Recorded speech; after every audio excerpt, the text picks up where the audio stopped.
আর শোনো না, চ্যানেলটি সাবস্ক্রাইব করে বেল বাটনটি বাজিয়ে দিও কেমন? আহনাফ, আহনাফ, তুমি কি করে পারলে এটা করতে? আহনাফ, তাকাও না আহনাফ আমার দিকে। দেখো না, আমি তোমার লাল শাড়ি পরে বউ সেজেছি। কথা বলছো না কেন আহনাফ? বলে চিৎকার করে কাঁদতে লাগলো চাঁদি। আহনাফ নিশ্চুপ আর তার পাশে দাঁড়িয়ে তার সদ্য বিবাহিত স্ত্রী তানিয়া। পুরো বিয়ে বাড়ি যেন থম মেরে আছে। কি হচ্ছে কেউ বুঝে উঠতে পারছে না। আজ আহনাফ আর চাঁদনির বিয়ে ছিল। অবশেষে তাদের 8 বছরের ভালোবাসা পূর্ণতা পেতে যাচ্ছিল। সবাই আনন্দে বিবাহিত ছিল। আর চাঁদনি, সে তো অপেক্ষায় বসেছিল তার প্রেম পুরুষের। কিন্তু হুট করে সব এলোমেলো হয়ে গেল। নিচ থেকে চিল্লাচিল্লির আওয়াজ আসছিল। অজানা আতঙ্কে কেঁপে উঠল চাঁদনি। চাঁদনি দৌড়ে নিচে যেয়ে দেখে যে আহনাফ এসেছে। কিছু একটা নিয়ে দুপক্ষের তুমুল বাকবিতণ্ড হচ্ছে। সবার মুখ থমথমে। চাঁদনি আরেকটু এগিয়ে যেয়ে দেখতে পেল আহনাফের পাশে তার চাচাতো বোন তানিয়া লাল বেনারসি পরে দাঁড়িয়ে আছে। এবার চাঁদনি যা শুনল তা শোনা অপেক্ষা মৃত্যু ভালো। এইসব কি আহনাফ? তুমি আমার সাথে প্ল্যান করছো, তাই না? চাঁদ তানিকাকে আমি বিয়ে করেছি। ও আমার বউ। এতদিন তোমার সাথে যা ছিল সব মোহ কেটে যাওয়ার পর বুঝেছি আমি তানিকে ভালোবাসি। চাঁদনি কি বলবে বুঝতে পারছে না। ম্লান হেসে বলল, ভুল বলে আহনাফ। দিন না, বছর হবে। 8টা বছরকে তুমি মোহ বলে কাটিয়ে দিলে। বর্তমান। কাঁদতে কাঁদতে চাঁদনি সেন্সলেস হয়ে যায়। চাঁদনির মা বাবা ভাই তাড়াতাড়ি ওকে নিয়ে হসপিটালের উদ্দেশ্যে বের হয়। যাওয়ার আগে চাঁদনির ভাই রুদ্র আহনাফের দিকে তাকিয়ে বলল, আহনাফ তোকে নিজের বেস্ট ফ্রেন্ড না ভাই ভাবতাম, আর তুই আজকে আমার পিঠে ছুরি দিলি। আমার বোনকে দেওয়া কষ্টের ওর চোখের পানির হিসাব তোর কাছে সুদে আসলে নিব, কথা দিচ্ছি। আহনাফ হালকা হাসল। তানিয়ার হাত ছেড়ে দিতে গেলে তানিয়া আবারও হাত ধরে ফেলল। আহনাফ ভয়ঙ্কর দৃষ্টিতে তাকায় ওর দিকে।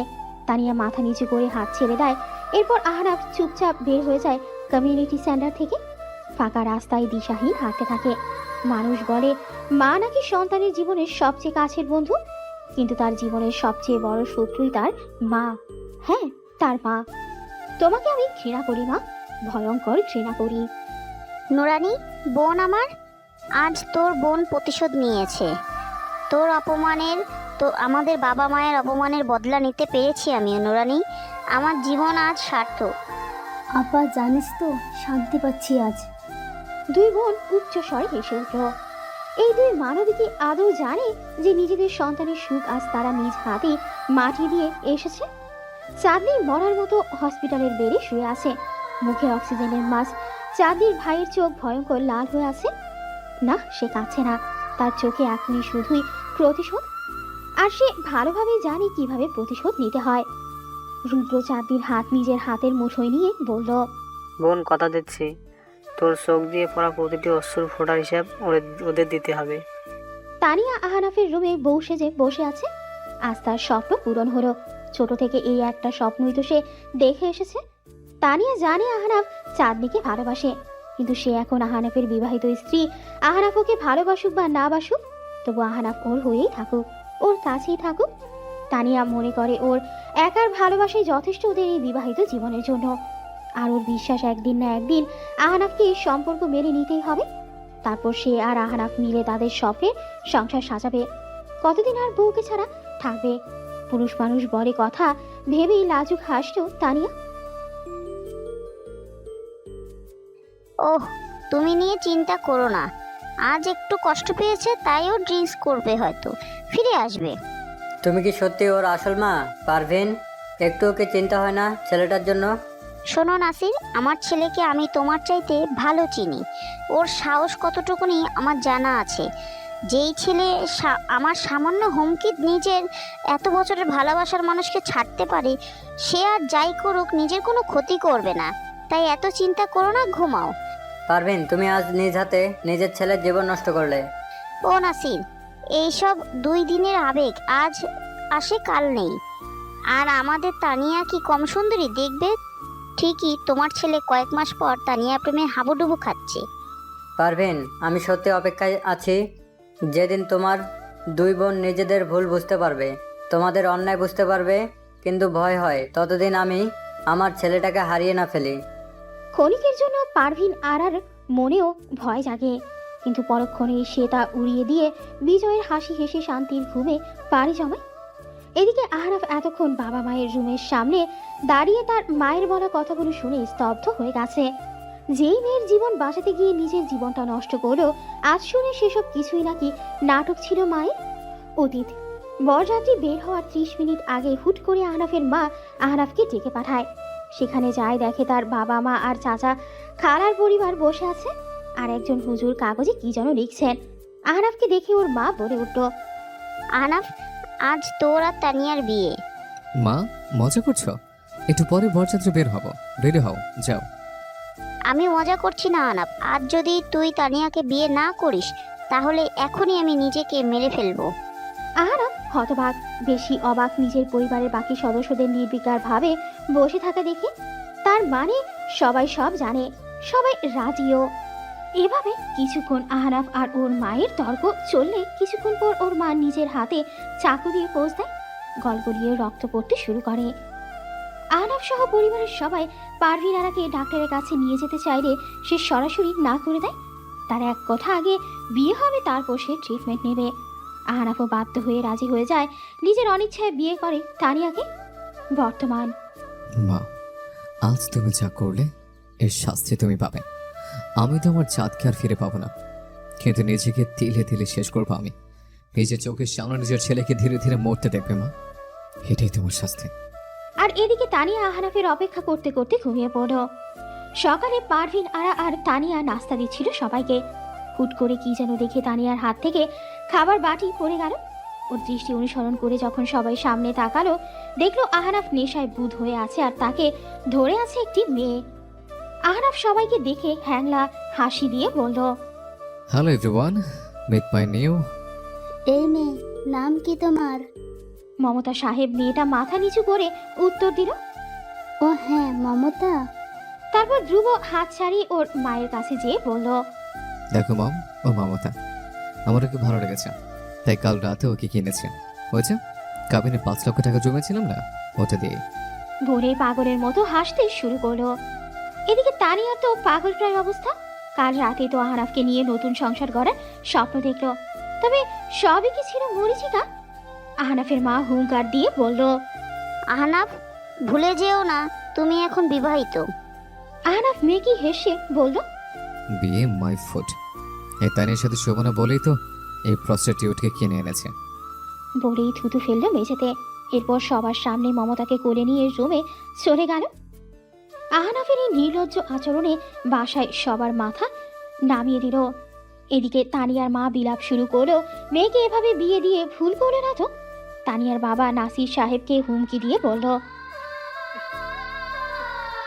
নাসির সাহেব তাচ্ছিল্য হাসি হেসে বলল, কেন ভাইজান, যখন আমার ছেলেটাকে জোর করে নিজের মেয়ের সাথে বিয়ে দিলে তখন মনে ছিল না যে জোর করে ভালোবাসা হয় না?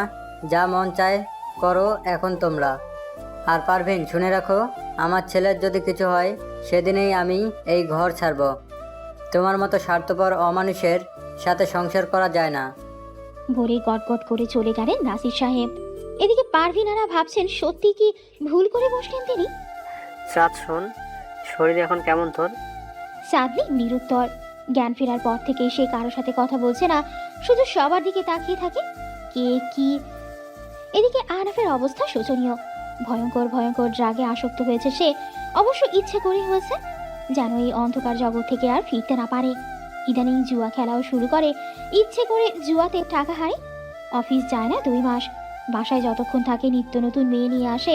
পুরো বাড়ির পরিবেশ শোচনীয়। আর তানিয়া, তার অবস্থা আরও শোচনীয়। পারভিনারা বলেছিল আহনাফ যখন নেশার ঘরে থাকবে তখন যেন আহনাফের কাছে যায়। একবার বাচ্চা আসলে আহনাফ বলতে যাবে, সংসারী হবে। বাচ্চার মুখের দিকে তাকিয়ে তানিয়াও সায় দেয়। পরিকল্পনা অনুযায়ী একদিন রাতে আহনাফের সামনে আবেদনময়ী রূপে হাজির হয়। নেশার ঘরে আহনাফ ধীরে ধীরে তানিয়ার দিকে এগিয়ে যায়। তানিয়াকে চাঁদনি মনে করে কাছে টেনে নিয়ে থাকে। কিন্তু ওই যে, যতই নেশা করুক, ভালোবাসার মানুষের টানই আলাদা। ধাক্কা মেরে তানিয়াকে বিছানা থেকে নিচে ফেলে দেয়। সারা রাত তানিয়াকে বেল দিয়ে কুত্তার মতো পেটায়। এরপর 3 দিন তানিয়া হসপিটালে ভর্তি ছিল। এরপর থেকে তানিয়া নিজের রুমে একা একা বসে থাকে। সারাদিন চোখের পানি ফেলে। তারপর থেকে আসার নেশা করে বাসায় আসলে দরজা ভালো করে লাগায়। তারপর রুমে বসেও সারা রাত নেশা করে। সুদর্শন বরিষ্ঠ আহনাফ 2 মাসের মধ্যেই কেমন রোগা হয়ে গেছে, চোখের নিচে দাগ বসে গেছে। কিছু স্বার্থপর মানুষের স্বার্থের বলি হয়েছে এই নিষ্পাপ ছেলেটা। আহনাফের বাবা ছেলের চিন্তায় অসুস্থ হয়ে পড়েছেন। জানেন না কি হবে তার ছেলেটার। রাগে ঘেন্নায় পারভিনারার সাথেও এখন আর কথা বলেন না। মনে মনে কঠিন সিদ্ধান্ত নিয়েছেন, পারভিনারার সাথে সম্পর্ক রাখবেন না, সব ছেড়ে ছুড়ে নিজের বাচ্চাটাকে নিয়ে শহর ছাড়বেন তিনি। এদিকে পারভিনারাও দুশ্চিন্তায় বিভোর। আহনাফ একমাত্র সন্তান তার, মাঝে মাঝে ভাবে চাঁদনিকে ফেরে আনবেন, কিন্তু তখনই তার বোন নুরানি বেগমের উস্কানিতে আরও কঠোর হয়ে যান। নুরানি বেগম তো পড়ে আছেন নিজের প্রতিশোধ আর নিজের ভালোবাসার মানুষকে হারানোর বেদনায়। সে কিভাবে বুঝবে অন্যের সন্তানের ভালো? বোকা পারভিনারা বুঝল না যে নিজের সন্তানের জীবনে ধ্বংস নিজেই টেনে আনছেন। 1 মাস পর। আজকাল নূরের শরীর খুব একটা ভালো থাকে না, মাথা ঘোরায়, বমি বমি ভাব। হুট করে তার ফোন বেজে ওঠে, দেখে যে তার মা ফোন দিয়েছে। হ্যালো আম্মু, বলো। আজকে রাতেই রওনা দে, কালকে সকালেই তোকে যেন বাসায় দেখি। নূর ভয় পায়, এত তাড়াহুড়ো করে এভাবে মা ডেকে পাঠালো কেন? অজানা আশঙ্কায় বুক কেঁপে ওঠে তার। রুদ্রদের বাসায় প্যাকিং চলছে, সব ব্যবসাপাতি গোপনে সরিয়ে ফেলেছে, নিজের চাকরিও সুইচ করেছে। আর মাত্র 1 দিন, তারপর তার লাস্ট চাল, এরপর ফিনিশ। ভেবেই উন্মাদের মতো হেসে উঠল রুদ্র। গাড়ে হাত দিয়ে দাঁড়িয়ে আছে নূর।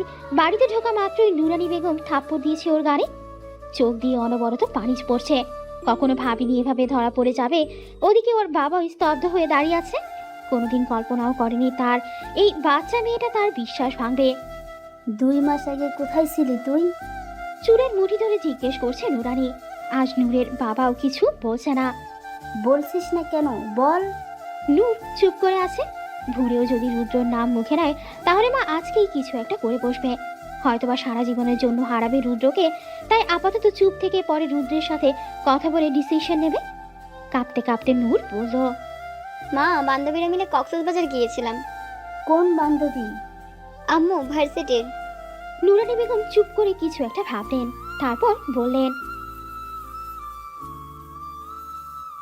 নূরের বুঝতে বাকি রইল না মায়ের পরের পদক্ষেপ কি। সে চেনে ভালোভাবেই তার মাকে। তীরে চমকে উঠল। বিকেলবেলা নূর অনেক কষ্টে লুকিয়ে বাসা থেকে বের হয়েছে। তাদের পরিচিত রেস্টুরেন্টের কর্নারের সিটে বসে অপেক্ষা করে রুদ্রের জন্য। 15 মিনিট পর রুদ্র এসে বিরক্তির সুরে বলল, সমস্যা কি নূর? এভাবে তাড়াহুড়ো করে ডাকলে কেন? আমার কি কাজ নেই নাকি? রুদ্র, তুমি এভাবে কথা বলছো কেন?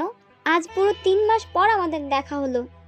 এসব আজাইরের কথা বাদ দিয়ে আগে বলো, কেন ডেকেছো? রুদ্রর ব্যবহারে নূরের ভেতরটা ফেটে যাচ্ছে। অনেক কষ্টে কান্না আটকিয়ে বলল, রুদ্র, মা আমাকে সন্দেহ করছে। আমার মনে হয় মা এই সপ্তাহেই আমার বিয়ে দিয়ে দেওয়ার চেষ্টা করছে। বলে রুদ্রের দিকে তাকালো। রুদ্র কেয়ারলেস ভাবে বলল। তো নূর যেন আজ অবাকের পর অবাক হচ্ছে। রেগে গিয়ে বলল, তো দিয়ে কি বলতে চাচ্ছ তুমি? রুদ্র, ফাজলামি করছো? তোমার বউয়ের বিয়ের কথা চলছে আর তুমি এখনো এত উদাসীন? শুনো রুদ্র, আমি মোটেই ফাজলামির মোড়ে নই। আমি আমার বাড়ি ছেড়ে এসেছি। আমি আজকেই তোমার বাসায় উঠব। রুদ্র এবার চেয়ারে আরেকটু আরাম করে বসে বলল, কোন অধিকারে? মানে? মানে কোন অধিকারে তুই আমার বাসায় যাবি? এইভাবে তুই তুকারি করছো কেন রুদ্র? আমি বউ তোমার। প্রমাণ কি নূর? কোনো প্রমাণ আছে যে তুই আমার বউ? এবার নূর যেন আকাশ থেকে পড়ে কাপা গলায় বলল, এসব কি বলছো রুদ্র? তুমি ফাজলামো করছো তাই না? এবার রুদ্র নূরের দিকে একটু এগিয়ে যেয়ে ওর চুলগুলো কানের পেছনে গুজে দিয়ে ফিস ফিস করে বলল, একদমই না নূর পাখি, তুমি আমার কেউ না, কেউ না তুমি আমার। ওই বিয়ে মিথ্যা, বিয়ের সব সাক্ষী মিথ্যা, যা হয়েছে সব ভুলে যাও পাখি। নূরের এবার চারপাশ ঘুরছে, কাপা কাপা গলায় বলল, কেন করলে এমন রুদ্র? রুদ্র নূরের গাল চেপে ধরে বলল, আমার বোনের প্রতিশোধ নিতে পাখি পারবিন, আবার শাস্তি তো তাকে তার ছেলেই দিচ্ছে, কিন্তু তোর মাকে শাস্তি দিলাম, আর মেয়েকে তো শয্যাশয়ী বানিয়ে। নূরের কি হলো জানা নেই। এরপর আর একটু শব্দও করেনি মেয়েটা। একদম নীরবভাবে রেস্টুরেন্ট থেকে বের হয়ে চলে গেল। এদিকে রুদ্রও অবাক, ভেবেছিল নূর চিল্লাচিল্লি করবে, ওকে থাপ্পড় দেবে, অনুনয় করবে, কিন্তু না, মেয়েটার এই নীরব রূপ যে রুদ্রকেও পড়াচ্ছে। কিন্তু পরক্ষণেই তার চোখে ভেসে উঠল চাঁদনির হসপিটালে থাকা দিনগুলোর কথা। ফের ওর মাথায় জেগে বসল প্রতিশোধ শব্দটি। শুধু আজকে রাতটার অপেক্ষা। নূর বাসায় ফিরলে ওর মা তেড়ে আসে, হাজারটা প্রশ্ন করে, কিন্তু নূর নিরুত্তর, যেন জীবনের প্রতি আর কোনো মায়া কাজ করছে না তার। আজ সে নিজেকে শেষ করে দিতে চেয়েছিল, কিন্তু পারেনি। মনে করে কিছুক্ষণ আগের কথা, নিজেকে শেষ করার জন্য মরিয়া হয়ে উঠেছিল নূর। জন্মের পর থেকে সে শুধুই ঠকেছে, কেউ তাকে ভালোবাসে না, কেউ না। হুট করে মাঝ রাস্তায় মাথা ঘুরে পড়ে যায় নূর। পথচারীরা ওকে নিয়ে হসপিটালে যায়। যখন জ্ঞান ফিরে তখন রাত প্রায় 8টা। ডাক্তারের কাছে জানতে পারে যে সে প্রেগনেন্ট। নূরের দুনিয়া যেন উল্টে যায়। কি পরিচয় দিবে এখন সে এই বাচ্চাটা? সবাইকে ওকে জারজ বলবে না? ভয় কেঁপে ওঠে নূর। বেহায়ার মতো আবার ফোন করে রুদ্রকে, কিন্তু ফোন বন্ধ। এরপর সরাসরি চলে যায় রুদ্রর বাসায়। সেখানে যেয়ে দেখে গেটে তালা মারা। দারোয়ান বলে রুদ্ররা নাকি দেশের বাইরে চলে যাবে পুরো পরিবার। এবার যেন নূরের মাথায় বাজ পড়ল। এই রাতের বেলায় গেল রুদ্রের বন্ধু নাফিসের বাসায়, যেই পা ধরে কেঁদে বলল, ভাইয়া, রুদ্র কোথায়? প্লিজ একটু বলুন, আমার বাচ্চাটাকে না হলে সবাই জারজ বলবে। নাফিস নিজেও জানে না রুদ্র কোথায়। এদিকে ফোনও বন্ধ। আবার বাচ্চার কথা শুনে নাফিস আরও ভয় পেয়ে গেল। প্রতিশোধের নেশায় মেয়েটার এত বড় সর্বনাশ করো। ওরা সব বন্ধুরা জানতো যে রুদ্র নূরকে বিয়ে করে বউ করে ঘরে তুলবে, এটাই প্রতিশোধ। কিন্তু রুদ্রের মনে যে পাপের খেলা চলছিল ভেবেই ঘেন্না লাগলো নাফিসের। অনেক কষ্টে রাত 11টায় নূরকে বাসায় পৌঁছে দিল নাফিস। কথা দিল রুদ্রকে খুঁজে বের করবে। কিন্তু রুদ্রকে খুঁজে পাওয়া কি এত সহজ? এই শহর থেকে নিজের সব হিসেব শেষ করে সে বের হয়েছে, আর ফিরবে না। আর তার শেষ চালা হবে কালকে সকালে। ততক্ষণে রুদ্র আর রুদ্রের পরিবার সবার ধরাছোঁয়ার বাহিরে। এমনকি আত্মীয়রাও জানে না কোথায় যাচ্ছে তারা। কিসের আত্মীয়? যারা তার বোনের বিপদের সময় নোংরা নোংরা বাক্য ছুড়েছিল, চায় না এমন আত্মীয় রুদ্র। এদিকে নূর তার মায়ের প্রশ্নের উত্তর না দিয়ে ঘরে চলে গেল। কাল সকালে শহর ছাড়বে সে জানে রুদ্র আর ফিরবে না। সে আর চাচ্ছে না রুদ্র ফিরুক। নিজের বাচ্চাকে একটা ভালো ভবিষ্যৎ দেবে, একজন ভালো মা হবে। অতীতের কোনো ছায়া সে পড়তে দেবে না তার বাচ্চার উপর।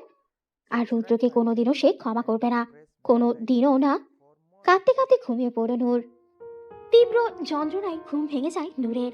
চোখ খুলে দেখে ওর মা ওর চুলের মুঠি ধরে টেনে হিঁচড়ে নামাচ্ছে আর নোংরা ভাষায় গালি দিচ্ছে।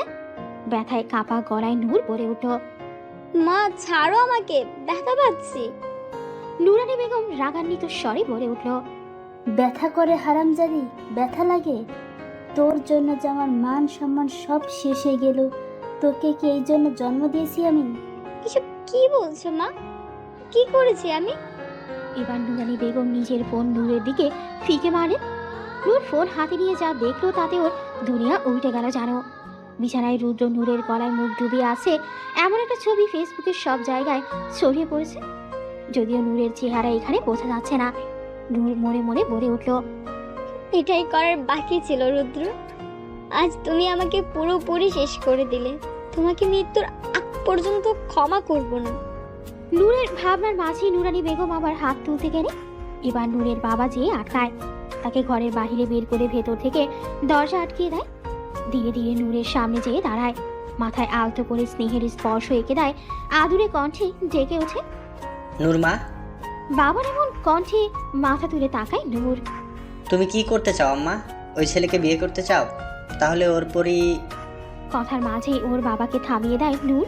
বলে, বাবা, আমি মুক্তি চাই এই শহর থেকে, আম্মুর থেকে, পরিচিত মানুষ থেকে, আর এই জীবন থেকে। হালকা হেসে মেয়েকে বুকে জড়িয়ে আসাদ সাহেব বললেন, যা মা, তোকে মুক্ত করে দিলাম। সন্ধ্যাবেলা পুরো এলাকা জুড়ে তাজা খবর। আসাদ সাহেবের একমাত্র মেয়ে মেহেনুর বিকেলের দিকে নদীতে ঝাঁপ দিয়ে আত্মহত্যা করেছে 2 বছর পর। সাত সোনা, আর কতদিন একা একা থাকবি বোন? ভাই, আমি কতবার বলেছি আমি প্রস্তুত না। আর কত বছর লাগবে সাত? ধ্রুব ছেলেটা আর কতদিন অপেক্ষা করবে? ওর জন্য আমরা আবার নতুন করে জীবন শুরু করতে পেরেছি, ভুলে গেছিস? আমি কি অপেক্ষা করতে বলেছি? আর উনি আমাদের জন্য যা করেছেন আমি কৃতজ্ঞ, কিন্তু ওনাকে আমি আমার ভালো বন্ধু ভাবি ভাইয়া। আহনাফ হসপিটালে ভর্তি। ভয়ঙ্কর কিছু ড্রাগস নিয়মিত সেবন করে পুরো শরীরে কাটা ছেঁড়ার দাগ। ওসব ড্রাগ নিয়ে নিজেই নিজেকে আঘাত করে। অনেকটা মানসিক ভারসাম্যহীনের মতো আচরণ করে সে। এই 2 বছর নেশার মধ্যে কতবার যে আত্মহত্যা করতে চেয়েছে হিসাব নেই। শরীরের কাটা জায়গাগুলোতে ইনফেকশন হয়ে গন্ধ বের হতে শুরু করেছে। চুল দাড়ি বড় হয়ে ভয়ঙ্কর লাগে এখন তাকে। তার মধ্যে আবার বাসা বেঁধেছে অসংখ্য রোগ। কিছুদিন আগেই ব্রেন স্ট্রোক করেছে। তাই আহনাফকে নিয়ে ঢাকায় এসেছে ওর বাবা মা। পারভিন আর তার স্বামী ক্যাবিনের বাইরে বসে আছে। ডাক্তার ভেতরে চেক আপ করছে। ডাক্তার বাইরে আসতেই দুইজন দৌড়ে গেল। ডাক্তার বললেন, দেখেন আহনাফের যা অবস্থা, এখনই চিকিৎসা না দিলে তাকে বাঁচানো মুশকিল। কিন্তু সবচেয়ে ভয়ের ব্যাপার হচ্ছে আহনাফ নিজেই বাঁচতে চাচ্ছে না, যার কারণে ট্রিটমেন্ট ওর কাজে লাগছে না। তবুও আমরা চেষ্টা করছি। এখন খুশি তো তুমি পারবেন? আমার বাচ্চাটা শেষ পর্যন্ত মেরে ফেললে তোমরা 2 বোন। আমি যদি আমার আহনাফকে হারাই তাহলে সেদিনেই তোমার সাথে আমার সম্পর্ক শেষ। বলে কাঁদতে কাঁদতে কেবিনে গেলেন তিনি। এদিকে পারভিন আরা নিশ্চুপ। কি বলবে সে? তার জেদের জন্যই তো তার ছেলের আজ এই অবস্থা। ওদিকে তানিয়াও 1 বছর আগে ডিভোর্স দিয়ে দিয়েছে আহনাফকে। 6 মাস হলো নতুন বিয়ে হয়েছে। আর অন্যদিকে 8 বোন নুরানি মেয়েকে হারিয়ে এখন সব সময় নামাজে নিজেকে ব্যস্ত রাখে। মেয়ের জন্য চোখ ভাসায়। নুরানির স্বামী আসাদ সাহেব নূর মারা যাওয়ার 2 মাস পরেই দেশের বাইরে চলে যায়। নুরানি হাজার আকুতি মিনতি করেও সে থামেনি। নুরানি নিজের ভুল বুঝতে পারে যে এই মানুষটাকে এতগুলো বছর অবহেলা করেছে সে, ভালোবাসেনি, অপমান করেছে।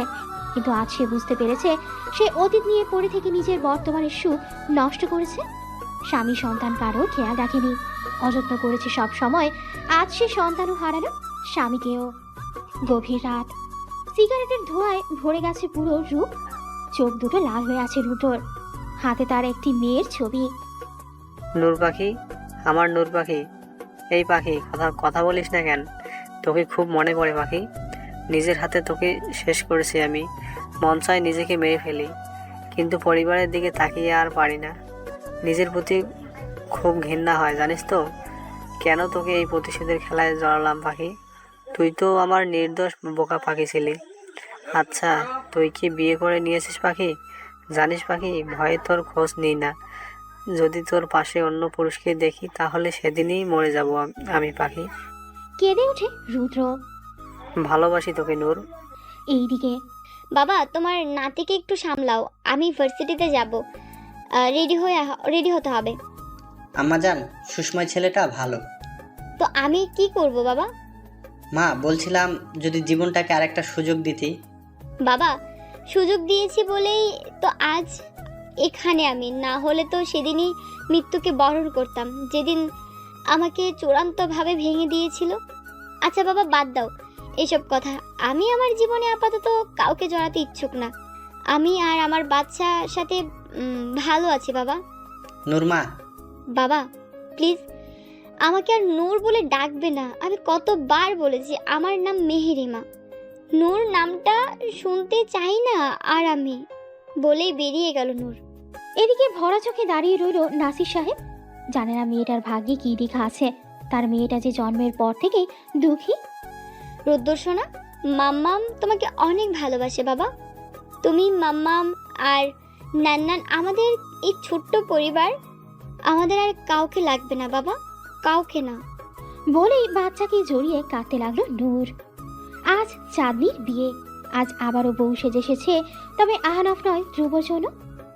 এই যে আর একটু পর সে আরেকজনের নামে কবুল বলে সারা জীবনের জন্য অন্য কারো হয়ে যাবে। চাঁদনি বিড়বিড় করে বলল, ভালো থেকো আহনাফ। ভাবনার মাঝেই দরজায় টোকা পড়ল। নিচে গাড়ির শব্দ আসছে। বুঝতে বাকি রইল না যে বর এসেছে। সবাই অপেক্ষায় আছে চাঁদনির কবুল বলার, কিন্তু তার গলা দিয়ে কোনো শব্দ আসছে না। সারা শরীর কাঁপছে। অবশেষে সে শক্তি সঞ্চার কবুল বলতে যাবে, এমন সময় কেউ দৌড়ে এসে তার পা জড়িয়ে ধরল। চাঁদনি চমকে উঠে দাঁড়ালো। যখন মানুষটার চেহারা দেখলো তখন যেন তার মাথায় বাজ পড়ল। অবাক হয়ে বলল, আন্টি আপনি? চাঁদ মা, আমি তোর পায়ে পড়ছি মা, আমার আহনাফটাকে বাঁচা। এবার যেন সবার অবাকের মাত্রা আরো বাড়ল। মা, আমার আহনাফটা আইসিইউতে ভর্তি, অবস্থা ভালো না ওর, ওকে বাঁচা মা। এই পর্যায়ে চাঁদনি আর নিজেকে ধরে রাখতে পারল না। সেও উনাদের মতো কাঁদতে কাঁদতে জিজ্ঞেস করলো যে আহনাফের কি হয়েছে? পারভিন বেগম এক এক করে সব ঘটনা খুলে বলল।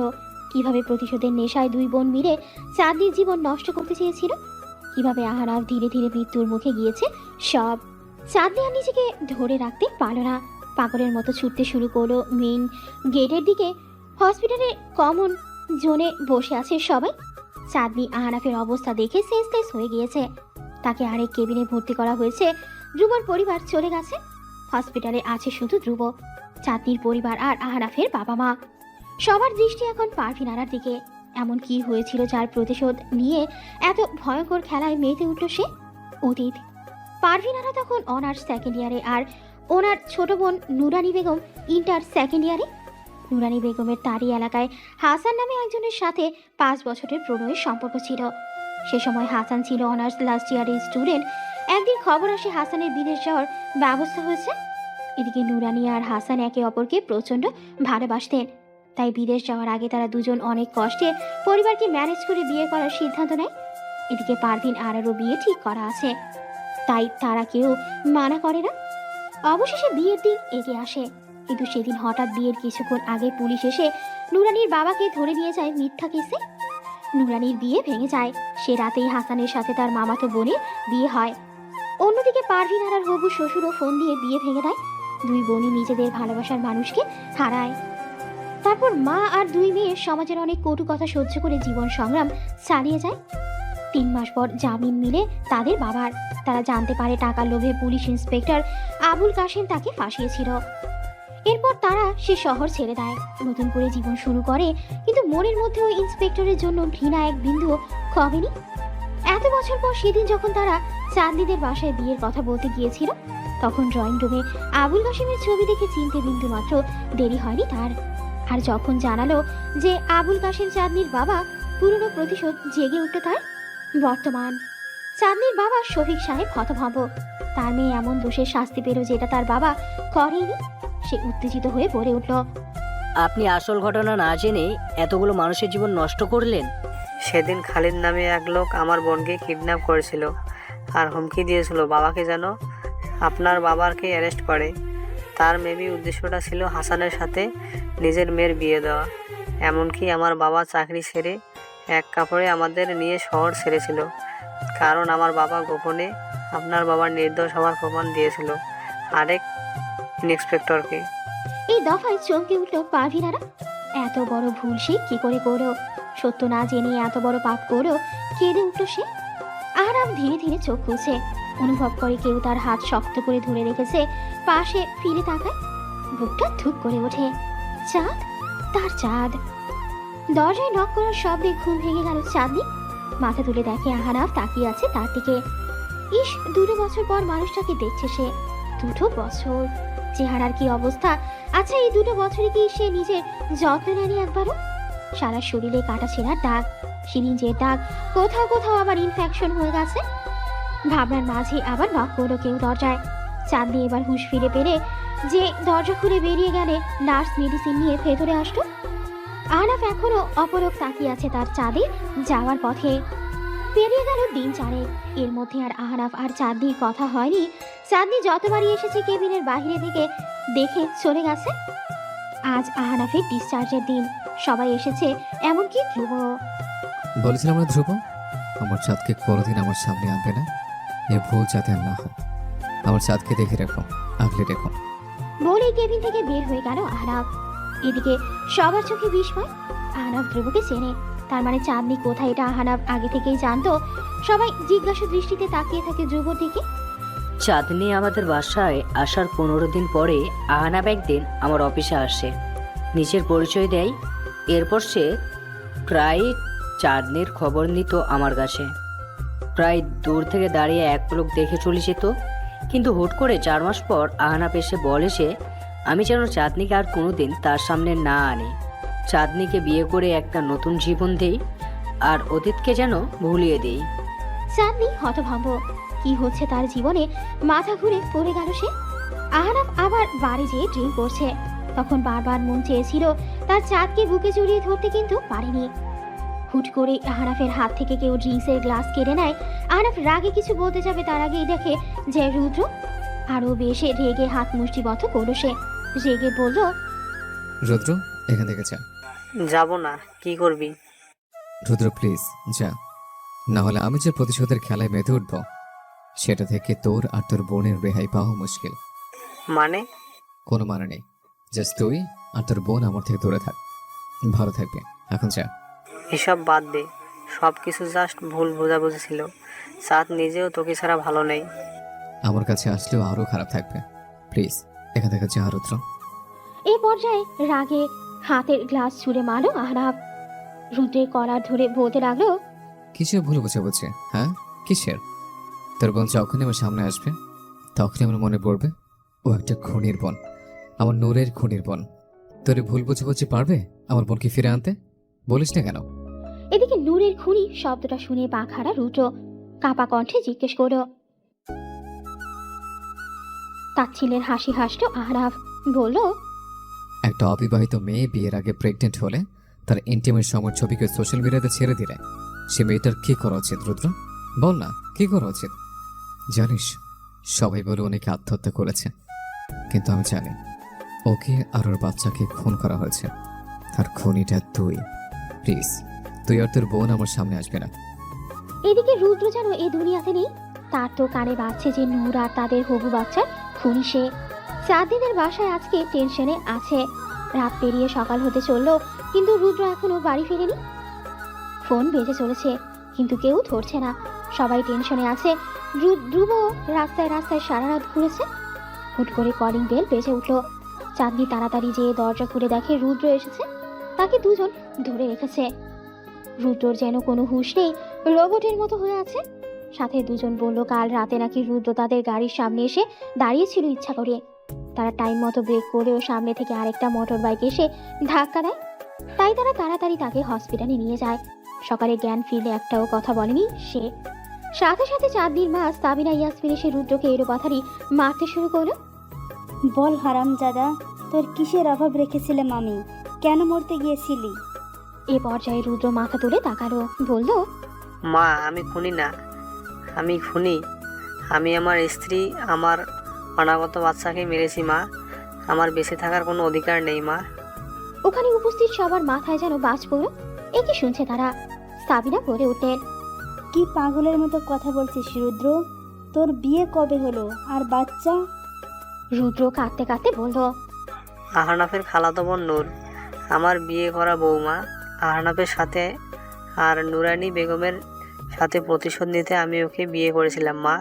এরপর ওকে আমি ব্যবহার করে ছুঁড়ে ফেলি, আর শহর ছাড়ার আগে ওর বদনামির জন্য নিজের ফেস ঢেকে ওর আর আমার ইন্টিমেট ছবি গ্রুপে ছেড়ে দিই। তারপরের দিন নাকি নূর আত্মহত্যা করেছে মা। আমার সন্তান ওর গর্ভে ছিল। এই পর্যায়ে চাঁদনি এসে রুদ্রর গাড়ে থাপ্পড় মারে।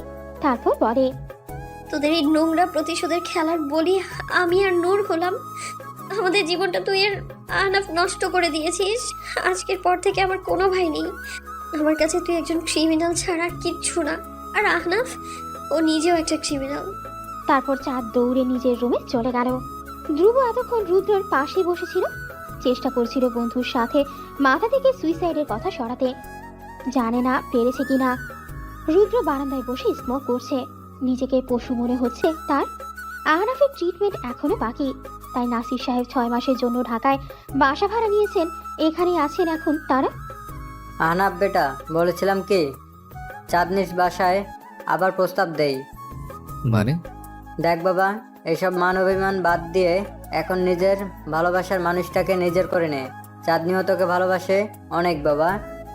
চাঁদনির নামও যদি আর এবারে তো উচ্চারিত হয় তাহলে আমি বাড়ি ছাড়বো বলে হন হন করে রুমে চলে গেল আহনাফ। চাচ্ছ না আমি তোর যোগ্য নই রে। শুরুতে জায়গায় জায়গায় ঘা হয়েছে, ড্রাগ ছাড়া চলতে পারে না, 2 বার স্ট্রোক করেছে। ডাক্তার বলে দিয়েছে বাঁচবো না এইভাবে। কিভাবে নিজের হাতে তোর জীবনটা নষ্ট করে আমি বলতো? আর আমাদের ভালোবাসার বলি হয়েছে আমার ওর নিষ্পাপ বোন নূর। ওর লাশের উপর দিয়ে কিভাবে তোর সাথে সংসার করবো চাচ্ছ না? বলেই মদের বোতলে মুখ দিল। আজকাল আহনাফের কেন জানি খুব বাঁচতে ইচ্ছে করে। যে মৃত্যুকে সে স্বেচ্ছায় গ্রহণ করতে চেয়েছিল, আজকাল সেই মৃত্যুকে ভয় পেতে শুরু করেছে সে। কেন জানি চাঁদনির সাথে একই পৃথিবীতে বেঁচে থাকতে ইচ্ছে করছে তার। সেজন্যই তো 1 মাস হলো নিয়মিত ডাক্তার দেখায়, নিজের যত্ন নেয়, ইয়োগা ক্লাস করে, সাইকোলজিস্টের কাছে যায়, আবার ভয় পায় যদি ঠুস করে মরে টরে যায় আবার। রুদ্র, কই রে তুই? একটু অনাথ আশ্রমে এসেছিলাম। আমার বউ বাচ্চার জন্য ছোটোখাটো একটা মিলাদের আয়োজন করেছি। আচ্ছা, ঠিক আছে। আর শোন, কাল সৌন্দর্যের ছোট বোনের বিয়ে, সময় মতো বের হোস। আচ্ছা। ফোন রাখতে গিয়ে হুট করে রুদ্রর চোখ পড়লো একটা 1 বছরের বাচ্চার দিকে। কি মায়াবী! আজ যদি তার বাচ্চাটা বেঁচে থাকতো, তারও তো 1 বছরই হতো। চোখে পানি এসে যায় রুদ্রের। আজ পুরো 2 বছর পর বাংলাদেশে আসলো নূর। তার বুকে রুদ্র ঘুমিয়ে। নূরের বাবা গাড়ি আনতে গিয়েছেন। অজানা আতঙ্কে বুক কেঁপে উঠল নূরের। অতীত যদি আবার তার সামনে এসে দাঁড়াতো। ধ্রুবর সাথে চাঁদনি ব্যবসার কিছু কাঁচামাল কিনতে এসেছে দোকানে, আর ওর সামনের বিল্ডিংয়েই আহারাফ কাউন্সিলিং এর জন্য আসে। আজও এসেছে আহারাফ। ডক্টরের ওয়েটিং রুমে ওয়েট করতে করতে হুট করে জানালা দিয়ে তার চোখ যায় সামনের দোকানে। চাঁদনি আর ধ্রুব কোনো একটা বিষয় নিয়ে খুব হাসছে। এদিকে রাগ হাত মুষ্টিবদ্ধ করে আছে আহারাফ, কিন্তু বেচারা ভুলে গেছে যে নিজেই তো নিজের প্রাণপ্রিয়াকে ধ্রুবর হাতে তুলে দিয়ে এসেছে। ধ্রুব, জি ম্যাম, বলেন। আমার উপর রাগ হয় আপনার? ও মা, রাগ কেন হবে? এই যে আপনাকে বিয়ের আসরে ফেলে চলে গিয়েছিলাম, আমি তো অন্যায় করেছিলাম ধ্রুব। ধ্রুব কিঞ্চিত হেসে বলল, চাঁদ, ভালোবাসার মধ্যে কখনো কোনো বিনিময় প্রথা থাকতে নেই। আমি তোমাকে ভালোবাসি, এর মানে এই না যে তোমাকেও আমাকে ভালোবাসতে হবে। আর আমি তো সব জেনেই তোমাকে বিয়ে করতে গিয়েছিলাম যে তোমার মনে অন্য কারো বাস। চাঁদনি এবার ধ্রুবর মুখের দিকে তাকালো। মানুষটা এত ভালো কেন? একটা মেয়ে নিজের লাইফ পার্টনার হিসেবে এমনই একজন পুরুষ চায়। তখনই চাঁদনির মাথায় তার মায়ের বলা একটা কথা আসে, বিয়ে করো তাকে যে তোমাকে ভালোবাসে, তাকে নয় যাকে তুমি ভালোবাসো। জমকালো আয়োজনে সাজানো হয়েছে সৌন্দর্যদের বাড়ি। সৌন্দর্য ধ্রুবদের ভার্সিটির বন্ধু। ধ্রুব আর রুদ্র মাত্রই পৌঁছালো সেখানে। কি রে, এত লেট কেন তোরা? আরে বলিস না, এই ধ্রুব নায়ক সাজতে গিয়ে দেরি করেছে। 3 জন হেসে দিল। 3 বন্ধু খুন ছুটিতে মেতে উঠল। নূর, তাড়াতাড়ি রেডি হ, বরযাত্রী বের হবে এক্ষুনি। জি ফুপিমণি, আমি রেডি। রোদ্দুরকে রেডি করিয়েই বের হচ্ছে। দেয়ালের সাথে চাঁদনিকে চেপে ধরে আছে আহনাফ। আর চাঁদনিও ছোড়ার জন্য তখন থেকে ছটফট করছে। চাঁদনি যত ধস্তাধস্তি করছে, আহনাফ তত বেশি কাছে যেয়ে ওকে চেপে ধরছে। অবশেষে হার মানে চাঁদনি। আহনাফ যতই অসুস্থ হোক না কেন, ওর শক্তির কাছে চাঁদনি স্থির। আহনাফ চাঁদনির মাঝে মনে হয় আর 1 ইঞ্চিও ফাঁক নেই। আহনাফের গরম নিঃশ্বাস চাঁদনির গালে ঠোঁটে পড়ছে। রাগান্বিত কণ্ঠে জিজ্ঞেস করে, ধ্রুবর সাথে এত কি তোর? চাঁদনির সাথে সাথে মুখ ঘুরিয়ে নেয়, কড়ার স্বরে বলে ওঠে, সমস্যা কি আপনার? এভাবে একটা মেয়েকে বিনা অধিকারে স্পর্শ করতে পারেন না আপনি। অভদ্রতা এগুলো ছাড়েন আমায়। আর ধ্রুব আমার হবু স্বামী, অবশ্যই এতদিনে আমার স্বামী হয়ে যেত। যাই হোক, ছাড়ুন এবার। আহনাফ করুণ চোখে তাকালো চাঁদনির দিকে। একটু দূরত্বে থেকে জিজ্ঞেস করো, কোনো অধিকার কি নেই আমার চাঁদ? চাঁদনি আগের মতোই কড়ার স্বরে বলল, না, নেই। সত্যি বলতে সেদিন হসপিটালে আপনার জ্ঞান আসার আগ পর্যন্ত অধিকার ছিল, কিন্তু সেদিন হসপিটালে যখন আপনি নিজের হাতে আমার হাত ধ্রুবর হাতে দিলেন, ঠিক তখন থেকে আপনার প্রতি আমার ভালোবাসাটাও মরে গেল। তুমি ভুল বুঝছো চাঁদ, সেদিন ওসব করার কিছু কারণ ছিল। আসলে জানো তো আহনাফ, ভুল শুদ্ধ দুটো চিন্তাই বাদ দিয়েছি বহু আগে। তুমি বলো না আহনাফ যে রুদ্ধ ভাইয়া নূরের মৃত্যুর জন্য দায়ী? আসলে সত্যিটা কি জানো? তুমি নিজেই নূরের খুনি। আজ এতগুলো মানুষের জীবন নষ্টের একমাত্র দায়ী তুমি এই জন্য। আহনাফ মাথা নিচু করে কথা শুনছে চাঁদনির অভিযোগ। চাঁদনি আবার রুষ্ট কণ্ঠে বলল, নূর তোমার খালাতো বোন ছিল, তবুও তোমার এত কষ্ট? তাহলে ভাবো তো, আমি তো রুদ্র ভাইয়ের আপন বোন। সেদিন হসপিটালে যখন মৃত্যুর সাথে লড়াই করছিলাম, আমার ভাইয়ের কেমন লেগেছিল। আজ তুমি রুদ্র ভাইয়াকে ব্লেম করো যে নূরের মৃত্যুর জন্য সে দায়ী। তাহলে সেই দিন যদি হসপিটালে আমি মরে যেতাম, তখন কে দায়ী হতো তখন আহনাফ? আসলে জানো তো, তোমরা মা ছেলে সবগুলোই একই। শুধু নিজেদের কথাই ভাবো, নিজেদের কষ্টের কথাই ভাবো, কিন্তু অন্যেরা কোন সিচুয়েশনে আছে তা তোমরা কোনোদিনও ভাবো না। আর হ্যাঁ, ভুলেও আমার সামনে আসবে না। তোমার মতো কাপুরুষকে আমি আর আমার জীবনে চাই না, যে প্রথমে মায়ের দোহাই দিয়ে আমায় ছেড়েছে আর আরেকবার মৃত বোনের দোহাই দিয়ে। বলেই হনহন করে চলে গেল চাঁদনি। এদিকে নির্বাক তার যাওয়ার পানে তাকিয়ে আছে আহনাফ। আসলেই তো সে নিজেই দায়ী। হুট করে বুকে হাত দিয়ে রাস্তায় লুটিয়ে পড়লো আহনাফ। তীব্র যন্ত্রণার মাঝেও মনে মনে বলল, চাঁদ পাখি, আমাকে ক্ষমা করে দিও। এদিকে আগন্তুকের গলার ভয়ে শুনে পুরো শরীর শীতল হাওয়া বয়ে গেছে রুদ্রর। এবার ভয়ঙ্কর ভাবে কাঁপছে সে। না, সে ভুল হতে পারে না, এটা তার নূরের কণ্ঠ। বাচ্চাটাকে বুকের সাথে জড়িয়ে পেছনে ঘুরল রুদ্র। এবার যেন রুদ্রর মনে হচ্ছে সে এই দুনিয়াতেই নেই। কি দেখছে সে? কাকে দেখছে? আরে কি করছো? সৌন্দর্য ভাইয়া কই? বাবু? বলেই সামনে তাকাতে পা থেমে গেল নূরের। যেই অতীত থেকে পিছু ছাড়াতে 2 বছর ধরে দেশের বাইরে সে অতীত তার জীবনটাকে শেষ করে দিল, আজ আবারও সে অতীত তার সামনে দাঁড়িয়ে। এরপর দ্বিতীয় দফা অবাক হলো রুদ্রর করে রৌদ্রকে চুপচাপ ঘুমিয়ে থাকতে দেখে। তবে এই অবাক হওয়ার রেশ বেশিক্ষণ থাকলো না। অতীতের কথা মনে করে তার পুরো মন ঘৃণায় ছেয়ে গেল। ঝড়ের গতিতে যে রুদ্রর কোল থেকে রৌদ্রকে কেড়ে নিয়ে বাহিরের দিকে ছুটল সে। এদিকে নির্বাক রুদ্রর হুঁশ ফিরল এতক্ষণে। সেও নূরের পেছনে ছুটছে, চিৎকার করে ডাকছে, রুদ্র নূর প্লিজ থামো, আমার কথাটা একবার শোনো, প্লিজ থামো নূর। কিন্তু নূরের যে থামা নয়, সে তাড়াতাড়ি সিএনজিতে উঠে পড়ল। এদিকে রাস্তায় উদ্ভ্রান্তের মতো ছুটতে গিয়ে মুখ থুবড়ে পড়ল রুদ্র। সৌন্দর্য আর রুদ্র ধ্রুব যেহেতু ওদের পেছনে আসছিল, ওরা তাড়াতাড়ি যে রুদ্রকে ওঠালো। রুদ্র কাঁদতে কাঁদতে বলতে লাগলো, ধ্রুব থামাও আমার নূরকে প্লিজ, আমার বাচ্চাটাকে এনে দে প্লিজ, আমি মরে যাব ওদের ছাড়া। সৌন্দর্য আর ধ্রুব যেন আকাশ থেকে পড়ল। এদিকে ধ্রুব অবাক নূর বেঁচে আছে শুনে, অন্যদিকে সৌন্দর্য অবাক মেহেরিমা নূর রুদ্রের বউ শুনে। সৌন্দর্য এবার বলল, রুদ্র, আমি জানি না তোর আর মেহেরিমার মাঝে কি হয়েছে। ও আমার দুঃসম্পর্কের কাছেন। আমাদের বাসায় আছে আঙ্কেল আর মেহেরিমা। এখন ওকে একা থাকতে দে, তারপর ওর কাছে যাস। রুদ্র মাথা নাড়ালো, বুঝলো সে। ওরা দুজন রুদ্রকে নিয়ে গাড়িতে উঠিয়ে দিল। কলিং বেলের শব্দে মিসেস রুমা যে দরজা খুলে দিল, কিন্তু সামনে তাকিয়ে দেখে বিধ্বস্ত রূপে দাঁড়িয়ে আছে রুদ্র। দরজা লাগিয়ে রুদ্রর কাঁধে হাত রাখতেই আচমকা মায়ের পা জড়িয়ে চিৎকার করে কাঁদতে লাগলো সে। চাঁদনি আর ওর বাবাও কান্নার শব্দের দৌড়ে আসলো। ভাইয়ের এই অবস্থা দেখে নূরেরও ভয় গলা শুকিয়ে গেল। যতই রেগে থাকুক, কিন্তু ভাইকে সে প্রচণ্ড ভালোবাসে। রুদ্র বিলাপ করে বলতে লাগলো, মা, আমার নূর বেঁচে আছে, আমার বাচ্চাটাও বেঁচে আছে মা। বাচ্চাটাকে আমি আমার বুকে রেখেছিলাম মা, কিন্তু আমি তো জানতাম না ওটা আমার বাচ্চা ছিল, না হলে ওকে নিয়ে যেতে দিতাম না মা। আমার বউ বাচ্চাকে আমার কাছে এনে দাও না মা, বিশ্বাস করো আর কোনো কিছুই চাইবো না। এবার যেন বাসায় আরেকবার বিনা মেঘে বাজ পড়ল সবার মাথায়।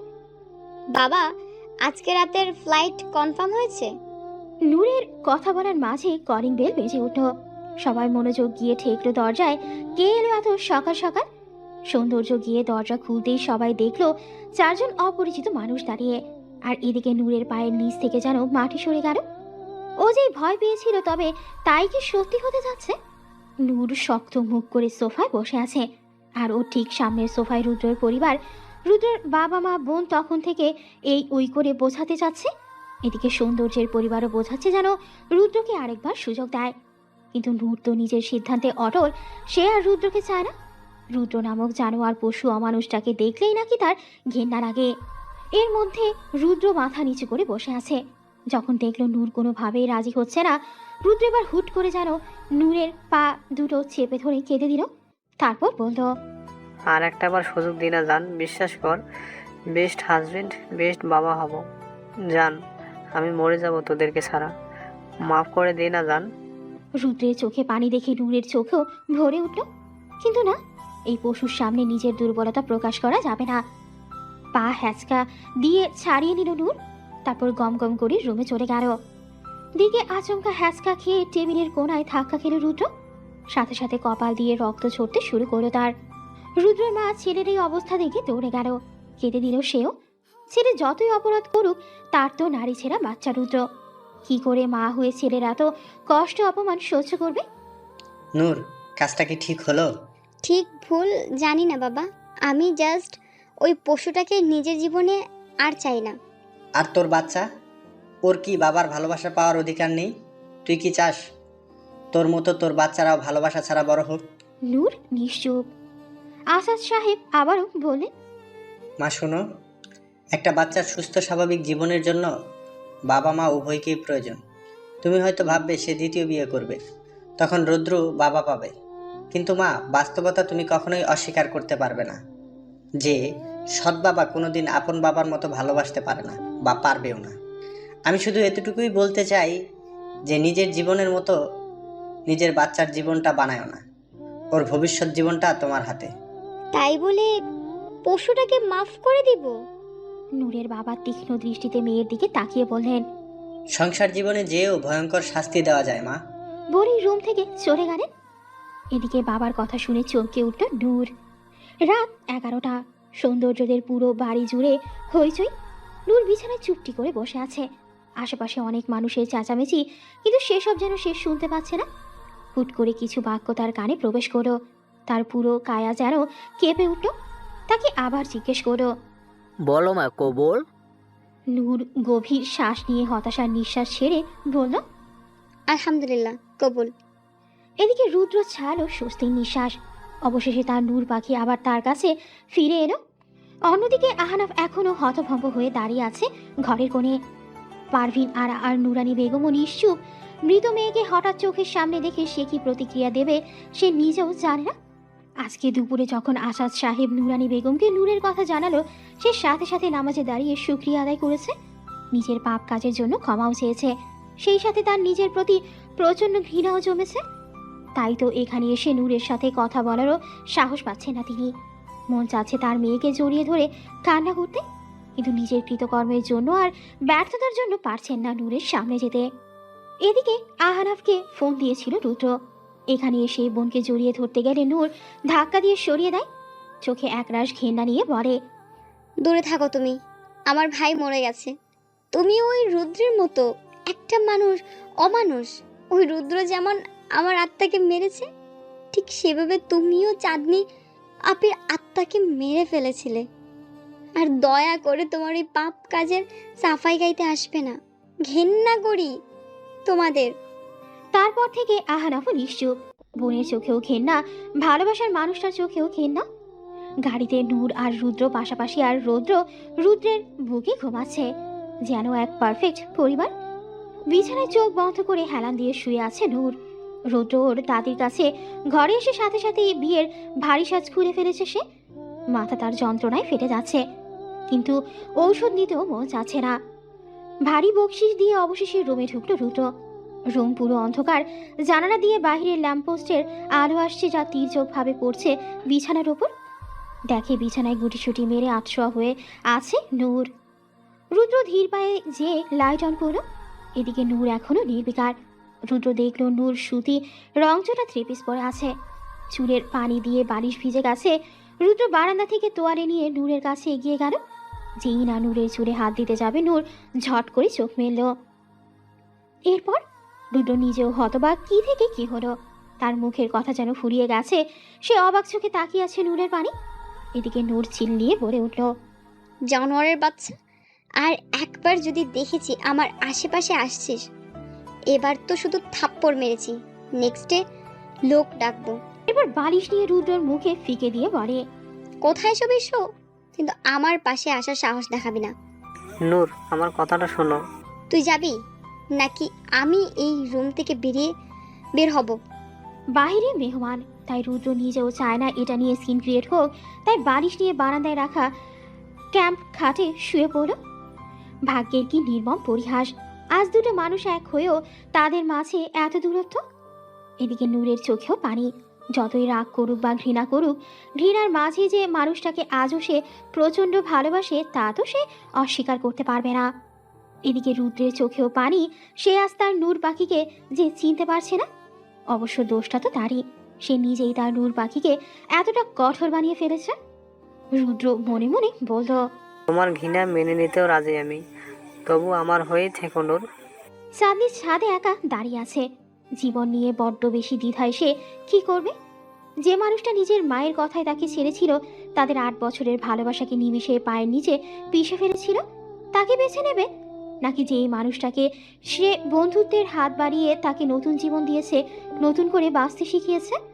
ভাবতে পারছে না চাঁদনি কি সিদ্ধান্ত নিবে সে।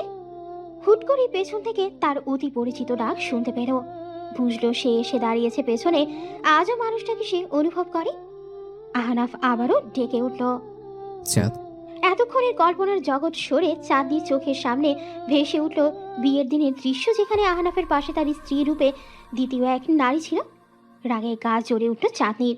রেগে চেঁচিয়ে বলল, কতবার বলেছি তোমাকে যে আমি তোমার মুখ দেখতে চাই না, জাস্ট অসহ্য লাগে আহনাফ। একটাবার আমার কথাটা তো শোনো জান। এ একদম না, তোর এইসব জান টান বলতে আসলে না থাপ্পড় মেরে ঘাট ধাক্কা দিয়ে বের করে দেবো তোকে, ফালতু ছেলে কোথাকার। নূরের ভাই হয়ে এসেছিস, ভাই হয়েই থাক, আমার সাথে একদম আলগা বেরিতে দেখাতে আসবি না। তুই তো করে করছো কেন চাঁদ? ও আচ্ছা, তাহলে তুই আমার কাছে আর কোন ব্যবহার আশা করছিস? সেদিন তোকে আমি বলিনি যে আমার সামনে না আসতে? আমি লাইফে মুভ অন করেছি। এবার আহনাফ করুণ চোখে তাকিয়ে চাঁদনির সামনে হাঁটু গেড়ে বসে বলল, আমাকে কি একটিবার ক্ষমা করা যায় না চাঁদ? লাস্ট একটাবার?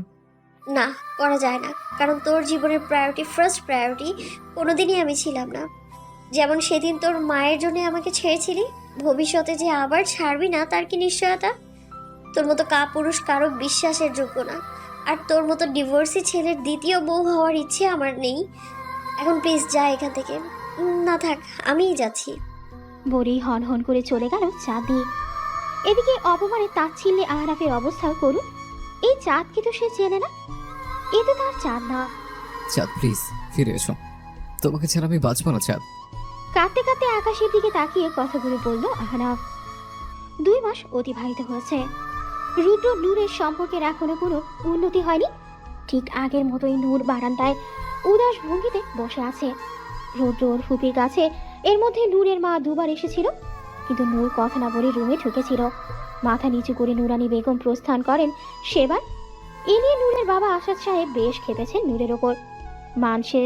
সে যে নুরানি বেগম একটা সময় অনেক বড় বড় ভুল করেছে, কিন্তু সে তো এখন অনুতপ্ত। মা হয়ে মেয়ের পা পর্যন্ত ধরেছে, তবু মন গলে না নূরে। এবার যা হচ্ছে তা বেশি বেশি।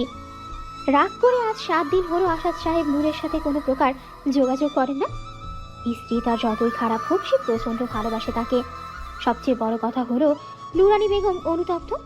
বারবার যে মেয়ের সামনে মাথা নত করেছে, কিন্তু মেয়ের হয়ে মাকে এভাবে বারবার ফিরিয়ে দিয়ে যে অপমান নূর করেছে, সেটার কোনো ক্ষমা হয় না। এরপর হয় নূর যে ওর মায়ের কাছে ক্ষমা চাইবে, না হয় আসাদ সাহেব আর কোনোদিনও নূরের মুখ দেখবেন না। পুরনো কথায় ভাবছিল নূর। সে নিজেও জানে না সে কি করবে। এই যে সেদিন মাকে অপমান করলো, সে কি কাঁদেনি? বাথরুমে ঢুকে মুখে তোয়ালে চেপে ধরে কেঁদেছে সে। রুদ্রের সাথে যে কুকুরের মতো আচরণ করে, এতে রুদ্র যতটা না কষ্ট পায়, এর চেয়ে 1000 গুণ বেশি কষ্ট পায় নূর। কিন্তু সে কেন জানি পারছে না মাফ করতে কাউকে। বারবার সেদিন বিকেলের দৃশ্য মনে পড়ে, যখন এলাকার সবাই তার ভাইরাল হওয়া ছবি নিয়ে নোংরা কথা বলছিল। কেউ কেউ বলছিল, ইস মামা, মেয়েটার উপরে যদি চাদরটা না থাকতো, খাসা একটা ফিগার দেখতে পাইতাম। এগুলো কি? এর চেয়েও ভয়ঙ্কর আর নোংরা কথা বলা হয়েছিল নূরকে উদ্দেশ্য করে। আর মা ছোটবেলায় যখন জ্বরে পড়তো, কোনোদিন মাকে পাশে পায়নি। শুধু সেটা কেন, কোনো সময় তার মা তার পাশে ছিল না। উল্টো কেউ ওর নামে বিচার দিলে সত্য মিথ্যা যাচাই না করে এসে নূরকে মারত, নোংরা ভাষায় গাড়ি দিত। একসময় মায়ের ভয়ে নূর কারো সাথে মেশাই বন্ধ করে দিল। একা একাই রুমে থাকতো, যেন এটাই তার জগৎ। আসলে সবকিছু মিলিয়ে মানসিক রোগীতে সে পরিণত হয়েছে। অতীতের ভয়ঙ্কর দিন মনে পড়লেই সে আর নিজেকে সামলাতে পারে না। ভাবি, হুট করে চাঁদনির ডাকে হুঁশ ফিরল নূরে। তাড়াহুড়ো করে চোখ মুছে বলল, আরে চাঁদ আপি, আসো বসো। দেখছো না সকাল থেকে রুম গোছাই হয়নি, সারা ঘরে এই ফাজিলটার খেলনায় ভর্তি। চাঁদনি হেসে নূরের পাশে বসলো, তারপর বলল, ভাইয়াকে তো মাফ করে দিলেও পারো ভাবি। নূর তাচ্ছিল্য হেসে তাকালো চাঁদনির দিকে, বলল, তুমি পেরেছো আহনাফ ভাইয়াকে মাফ করতে? নূর আবারও বলল, আপি তোমার ভাই আমার সাথে যা করেছে তার শিখি পরিমাণও তো আমার ভাই তোমার সাথে করেনি। আমার ভাই তো জাস্ট বিয়ের দিন বিয়েটা ভেঙেছে। তোমার পক্ষে মুভ অন করাটা অতটাও ইজি ছিল না। অবশ্য করেছো। ধ্রুব ভাই তোমার বর্তমান, কিন্তু আমার কথা একবার ভেবে দেখেছো? 5 বছরের সম্পর্ক ছিল তোমার ভাই আর আমার। তোমার ভাই জানতো আমার অতীত সম্পর্কে, যে ছোট থেকে কতটা ট্রমার মধ্যে বড় হয়েছি। তোমার ভাই জানতো, তার জন্য আমি হাসি মুখে নিজের জীবনটা দিয়ে দিতেও রাজি ছিলাম। তোমার ভাই জানতো সে আমাকে ছেড়ে দিলে আমি বাঁচবো না, কিন্তু সে কি করলো জানো? আমার এই নিষ্পাপ মনটাকে নিয়ে খেললো, বিয়ের নামে আমার শরীরটাকে ভোগ করলো। এরপর বিয়েটাকে অস্বীকার করে সে চলে গেল। চাঁদাপি, জানো তো আমি সেদিন সুইসাইড করতে গিয়েছিলাম, কিন্তু যখন জানতে পারলাম যে আমি প্রেগনেন্ট, আমি আর পারিনি আমার অনাগত বাচ্চাটাকে মারতে। বুঝতে পারতেছো চাঁদাপি, আমি প্রেগনেন্ট ছিলাম, কিন্তু বাচ্চার বাপ পলাতক। আমার বাচ্চাটা দুনিয়াতে আসলে সে জারজ হিসাবে পরিচিত পাবে জেনেও আমি বাচ্চাটাকে জন্ম দেওয়ার সিদ্ধান্ত নিলাম। কিন্তু পরের দিন সকালে এর চেয়েও বড় সারপ্রাইজ পেলাম। তোমার ভাই নিজের চেহারা ব্ল্যাক করে আমাদের ইন্টিমেট মুহূর্তে ছবি নেটে ছেড়ে দিয়েছিল। বুঝতে পারছো আপি কি কি করেছে তোমার ভাই? আর তুমি এসেছো আমার ভাইয়ের সাফাই গাইতে। তুমি আমার ভুল বুঝছো নূর। আমি তো তুমি শুধু কি? হ্যাঁ কি? আর আহনাব ভাইয়ের দোষ দাও তুমি? আহনাব ভাইয়া জায়গায় তুমি থাকলে কি করতে বলো? সেদিন যদি আহনাব ভাইয়ের জায়গায় তুমি থাকতে, আর তোমার বাবা যদি বিয়ের কিছুক্ষণ আগে হাতের রক কেটে বলতো তুমি যতক্ষণ না অন্য কাউকে বিয়ে করবে ততক্ষণ সে ডক্টরের কাছে যাবে না, এটা শোনার পর কি করতে তুমি বলো? উত্তর আছে? তুমি কি জানো শুধুমাত্র নিজেকে ধীরে ধীরে মেরে ফেলতে আহনাব ভাইয়া কত ভয়ঙ্কর ভয়ঙ্কর ড্রাগ নেওয়া শুরু করেছিল? বিশ্বাস না হলে ভাইয়ার ডক্টরকে যেয়ে জিজ্ঞেস করে। মানুষটা তিল তিল করে নিজেকে শেষ মেরেছে এই 2 বছরে।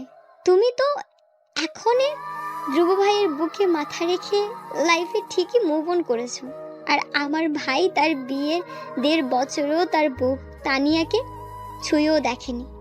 চাঁদনি অশ্রুসিক্ত নয়নে নূরকে কাপা গলায় বলল, নূর প্লিজ চুপ করো।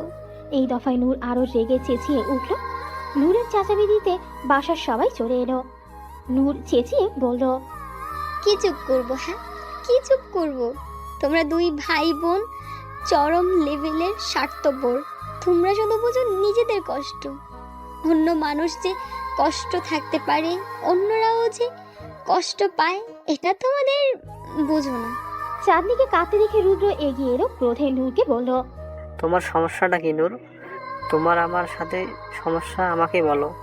আমাকে অপমান করো, আমার পরিবারকে এসবের মাঝে আনছো কেন? নূর এবার তাচ্ছিল্য হেসে বলল, তোমার পরিবার? সিরিয়াসলি? তাহলে আমি কে রুদ্র? রুদ্রের বুকটা এবার মুচড়ে উঠল। কি বলে ফেললো সে? তার ভাবনার মাঝে আবারও নূর বলল, আমি জানতাম তুমি কোনোদিন পরিবর্তন হবে না। এখনো যদি তোমাকে তোমার পরিবার আর আমার মাঝে কোনো একটা চুজ করতে বলা হয় বলে, তাহলে তুমি আবারও তোমার পরিবারকে চুজ করবে রুদ্র। আবারও কখনো যদি আমার পরিবারের জন্য তোমার পরিবারের কোনো ক্ষতি হয়, তবে তুমি আমার উপরে প্রতিশোধ নেবে। আসলে তোমার ফার্স্ট প্রায়োরিটি সবসময় তোমার পরিবার থাকবে রুদ্র। আমি শুধুমাত্র একটা সেকেন্ড অপশন। বলে তাচ্ছিল্য হাসল নূর। চাঁদনি পরিস্থিতি সামলাতে বলল, নূর ভুল বুঝছো তুমি। নূর যেন আজ আর নিজের মধ্যে নেই, চেঁচিয়ে বলল, এই তুই চুপ থাক। আমার আর আমার ভাইয়ের জীবনের সবচেয়ে বড় অভিশাপ তোরা 2 ভাই বোন। রুদ্র কি বলবে নিজেও বুঝে উঠতে পারছে না। রুদ্রের মা এবার এগিয়ে এসে বলল, শুনলে কি হবে? কি হবে রে? তোদের এই বালের মান সম্মান যাবে? তোর ছেলে যখন আমার সাথে শুয়ে আমাকে অস্বীকার করেছিল তখন আমার মান সম্মান যায়নি? যখন তোর ছেলে আমার পেটে বাচ্চা দিয়ে পালিয়ে গিয়েছিল তখন আমার মান সম্মান যায়নি? যখন তোর ছেলে আমাদের এক বিছানায় শুয়ে... আর বলতে পারলো না নূর তার আগেই রুদ্র ওর গালে থাপ্পড় বসালো। নূর যেন আরো খেপে উঠল, চোখ দুটো ক্রমশ লাল হয়ে গেল তার। কিন্তু এবার আর নূর একটা শব্দ উচ্চারণ করলো না, তাচ্ছিল্য হেসে রুম থেকে বেরিয়ে গেল। রুদ্র মাথা চেপে ধরে বিছানায় বসে পড়লো। চাঁদনি আর ওর মা রুম থেকে বের হলো। রুদ্রকে নিয়ে অবশ্য অনেক আগেই ওর দাদু নিজের রুমে নিয়ে গিয়েছে। 5 সেকেন্ড পরেই রুদ্র তার মায়ের চিৎকার শুনে দৌড়ে গেল। পুরো ফ্লোর রক্তে ভেজা। নূরের এক হাতে চাকু আর অন্য হাত থেকে টকটক করে রক্ত ঝরছে। এরই মাঝে নূর হাসছে, পাগলের মতো হাসছে। রুদ্রের পা যেন চলার শক্তি হারিয়েছে। কয়েক সেকেন্ড পর রুদ্রর হুঁশ ফিরেও ও ওর মা আর চাঁদনি ধরতে গেলে নূর পিছিয়ে গেল। কাপা কণ্ঠে বলে, এই তোমরা ছুবে না আমাকে। এবার ভেজা চোখে রুদ্রের দিকে তাকিয়ে বলল, কেন আমাকে ভালোবাসতে না রুদ্র? তোমার জন্য তো আমি আমার পরিবার সমাজ সব ছাড়তে রাজি ছিলাম, কিন্তু তুমি তোমার পরিবারের জন্য আমাকে ছেড়ে দিলে। আর আজকেও তুমি তোমার মা বোনের জন্য আমার গায়ে হাত তুললে। বলে আবারও তাচ্ছিল্য হাসলো নূর। এরপর মাটিতে লুটিয়ে পড়ল। বোকা রুদ্র বুঝলো না সে সময় নূরকে না বকে নূরের গায়ে হাত না তুলে যদি নূরকে বুকে টেনে শান্ত করত, নূর নিজেই নিজের ভুল বুঝতে পেরে চাঁদনি আর ওর মায়ের কাছে ক্ষমা চাইত। রুদ্র বুঝলো না যে তার স্ত্রী মানসিকভাবে অসুস্থ। বুঝলো না সে আইসিইউর বাহিরে বসে আছে রুদ্র। তার মুখে কোনো রা নেই, শার্টের রক্ত শুকিয়ে গেছে। 1 ঘন্টা হতে চললো, কিন্তু ভেতরে কি হচ্ছে কেউ জানে না। দম বন্ধ লাগছে তার। নিজেকে জানোয়ারের চেয়ে নিকৃষ্ট মনে হচ্ছে। নিজের হাতে একটা হাসি খুশি নিষ্পাপ মেয়ের জীবনটা নষ্ট করেছে। তিল তিল করে তাকে মৃত্যুর মুখে ঠেলে দিয়েছে। সে জানতো নূরের অতীত জীবনের প্রতিটি ট্রমার কথা। সে তো জানতো মেয়েটাকে বেঁচে থাকার কারণ ছিল সে। কি করতে পারলো প্রতিশোধের আগুনে জ্বলে একটা নিষ্পাপ পবিত্র মেয়ের জীবনকে অন্ধকারে ভরিয়ে দিতে। চাঁদনিও মাথা নিচু করে বসে আছে। আজকে নূরের এই পরিণতির জন্য সে নিজেকেই দায়ী করছে, পরোক্ষভাবে হলেও সে নিজেও দায়ী। শফিক সাহেব নিজেও লজ্জিত যে তার ছেলের জন্য একটা নিষ্পাপ মেয়ে আজ মৃত্যুর সাথে লড়ছে। ওদের ভাবনার মাঝে কেউ রুদ্রকে ডাক দিল। রুদ্র মাথা তুলে দেখে আহনাফ দাঁড়িয়ে, চোখে মুখে ওর জিজ্ঞাসা। আহনাফের মূলত আজ চেক আপের ডেট ছিল, তাই এসেছিল। কিন্তু হঠাৎ করে আইসিইউ এর সামনে চোখ যায় তার। দেখে চাঁদনি রুদ্ররা বসে আছে। রুদ্র সারে রক্ত, অজানা আশঙ্কায় বুক কেঁপে ওঠে তার। আহনাফ আবার রুদ্রকে জিজ্ঞাসা করে, কিরে, কি করছিস এখানে তোরা? রুদ্র যেন বাঘারা, কি বলবে সে?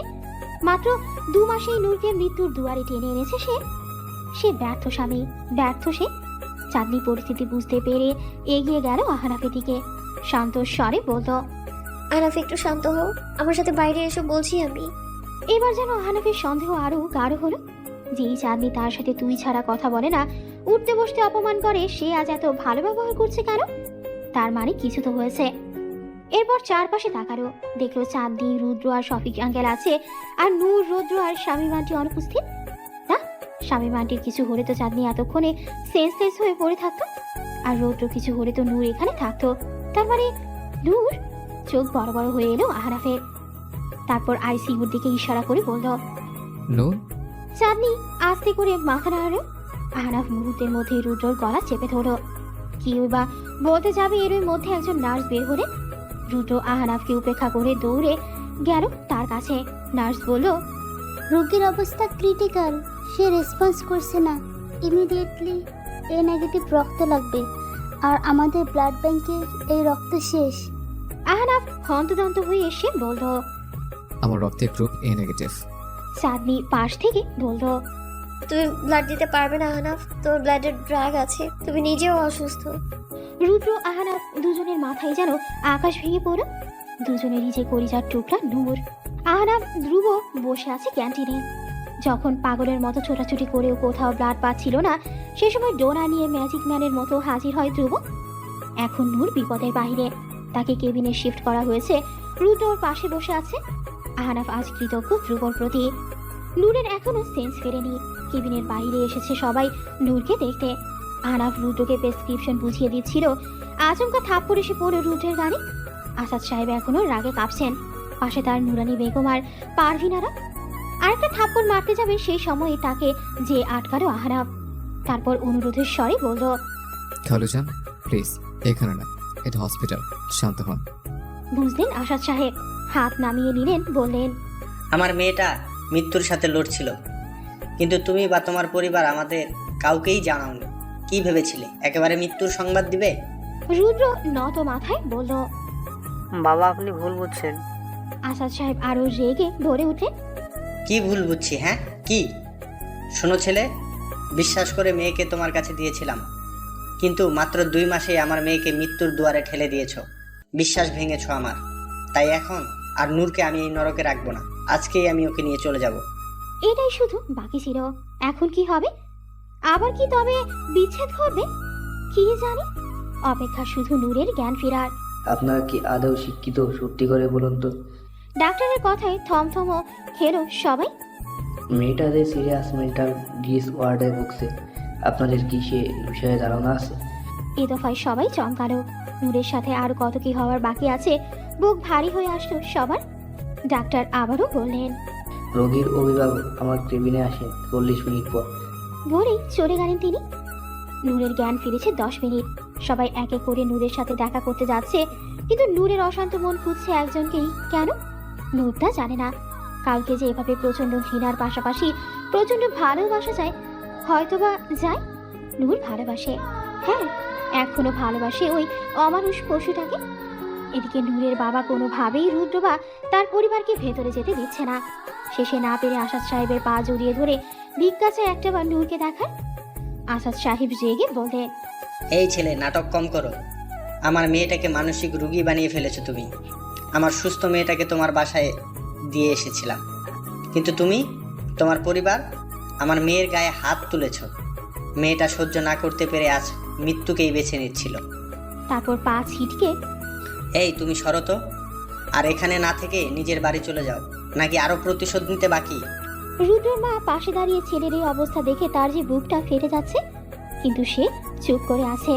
নূরের বাবার কষ্ট যে সে বোঝে, আর নূরকে তো সে নিজের মেয়ে মনে করে। ইস, বাচ্চা মেয়েটা এই অল্প বয়সে কত কি সহ্য করেছে। তার ভাবনার মাঝে ভেতর থেকে একজন নার্স আসে, বলে, এখানে রোগীর শাশুড়িকে, রোগী তার সাথে দেখা করতে যাচ্ছে। মিসেস শামীমা তাড়াতাড়ি করে কেবিনের ভেতরে যায়। বেডের দিকে তাকিয়ে বুকটা কেঁপে ওঠে তার। ইস, কি অবস্থা বাচ্চা মেয়েটার! এভাবে মরার মতো পড়ে আছে, শরীর ফ্যাকাশে হয়ে গেছে। ধীরে ধীরে বেডের দিকে এগিয়ে যায় সে। বেডের পাশের স্টুলে বসে। কারো উপস্থিতি টের পেয়ে চোখ খুলে নূর। তার কাঁপা কাঁপা হাত এগিয়ে শাশুড়ির হাত ধরে। মিসেস শামীমাও শক্ত করে ধরে নূরের হাত। আচমকা কেঁদে দেয় নূর। কাঁদতে কাঁদতে বলে, মা সরি, আমি সত্যি সরি। আমি জানি না তখন কি হয়ে গিয়েছিল আমার। আমি তোমার সাথে খুব খারাপ আচরণ করেছি মা, বিশ্বাস করো মা, আমি ইচ্ছে করে করিনি। নূরের বাচ্চাদের মতো কান্না দেখে হেসে দিল মিসেস শামীমা। মেয়েটাকে আগলে নিল সে। তার চুলে আদুরে বিলি দিতে দিতে মিষ্টি করে বলল, আরে পাগল মেয়ে, যাদের সরি বলতে হয় নাকি? মায়েরা সব বোঝে, আমিও বুঝেছি। আমার নূর বাচ্চা ইচ্ছে করে কিছু করেনি। আমার নূর বাচ্চা কি কখনো ইচ্ছে করে তার মাকে কষ্ট দিতে পারে? পারে না তো। শুনো মেয়ে, তোমার মা সব সময় তোমার পাশে আছে। কোনোদিনও নিজেকে একা ভাববে না। আর নেক্সটে ঝগড়া করবা, তখন আমাকে বিপক্ষে দল না ভেবে নিজের দলে ভাববা। একসাথে মা মেয়ে মিলে ঝগড়া করব। কান্না করতে করতেই হেসে দিল নূর। এই মানুষটা যে তার বড্ড পছন্দের। কেমন জানি একটা মা মা গন্ধ আসে। বাইরে দাঁড়িয়ে দরজার কাছ দিয়ে এই অপরূপ দৃশ্য দেখল সবাই। নূরের মুখে হাসি দেখে সবার স্বস্তির নিঃশ্বাস পড়ল বটে। নূরের মেন্টাল ডিসঅর্ডার আছে ছোটবেলা থেকে, আর সে ট্রমার মধ্যে। এরপর তার জীবনে ঘটে যাওয়া অনাকাঙ্ক্ষিত ঘটনা তাকে আরও অসুস্থ করছে। কিন্তু এটা আরও ভয়ঙ্কর পর্যায়ে যেত, কিন্তু দেরি নেই। অলরেডি সে সুইসাইড অ্যাটেম্পট করছে। এই প্রবণতা কিন্তু ধীরে ধীরে বৃদ্ধি পাবে। এমনও হতে পারে যে সে মানসিক ভারসাম্য হারিয়ে ফেলবে। তাই সময় থাকতে ওকে সাইকিয়াট্রিস্ট দেখান। এতক্ষণ ডাক্তারের কেবিনে ডাক্তারের কথা শুনছিল রুদ্র, আহনাফ আর আসাদ সাহেব। নূরের এই করুণ অবস্থার কথা শুনে সকলের বুক যেন ফেটে যাচ্ছে।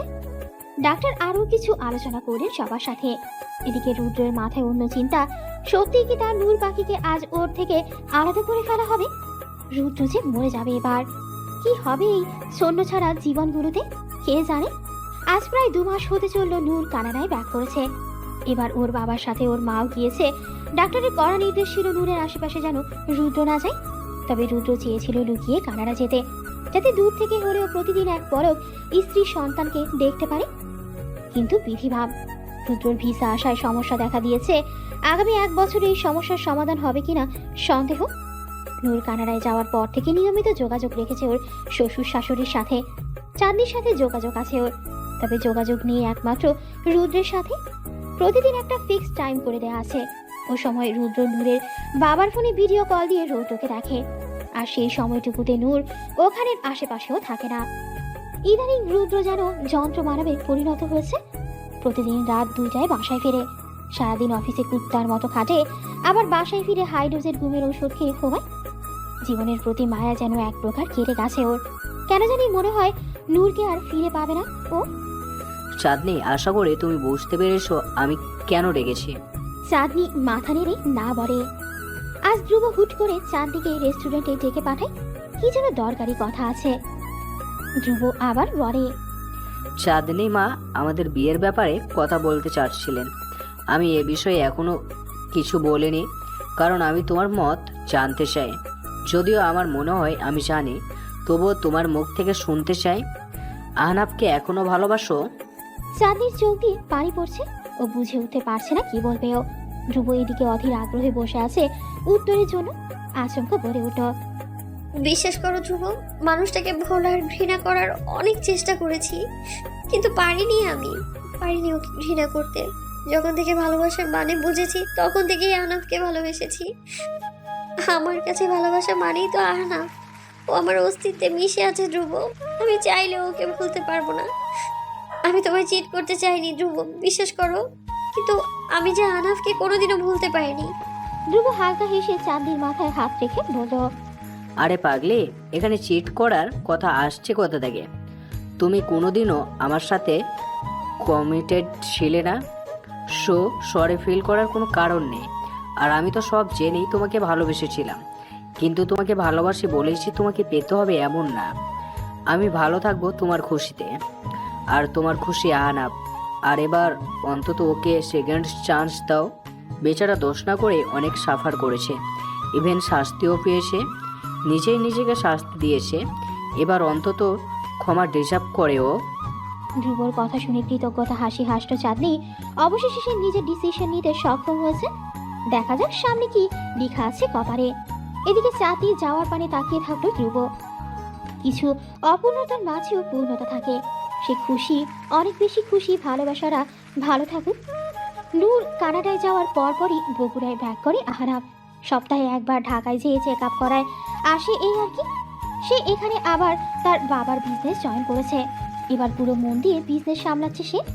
সন্ধ্যা 6:30। অফিসে আহনাফ ওদের এমপ্লয়ের সাথে কথা বলছিল, হুট করে তার গালে একটা থাপ্পড় পড়ল। পুরো অফিসের এমপ্লয়ীদের চোখ কপালে ওঠার মতো অবস্থা। কি দেখলো এটা তারা? এদিকে আহনাফ নিজেও হতভম্ব। সেকেন্ডের মাঝে রেগে সামনে তাকাতেই দ্বিতীয়বারের মতো থমকালো সে। তবে এবার রাগে না, বিস্ময়ে। সামনে আকাশি রঙের থ্রি-পিস পরা এক নারী দাঁড়িয়ে, যে তার অতি পরিচিত, অতি আপন, অতি আদরের। এই যে স্বয়ং তার প্রাণ প্রেয়সী চাঁদ। আহনাফের বিস্ময় কাটতে না কাটতে ওর বুকে ঝাঁপিয়ে পড়ল চাঁদনি।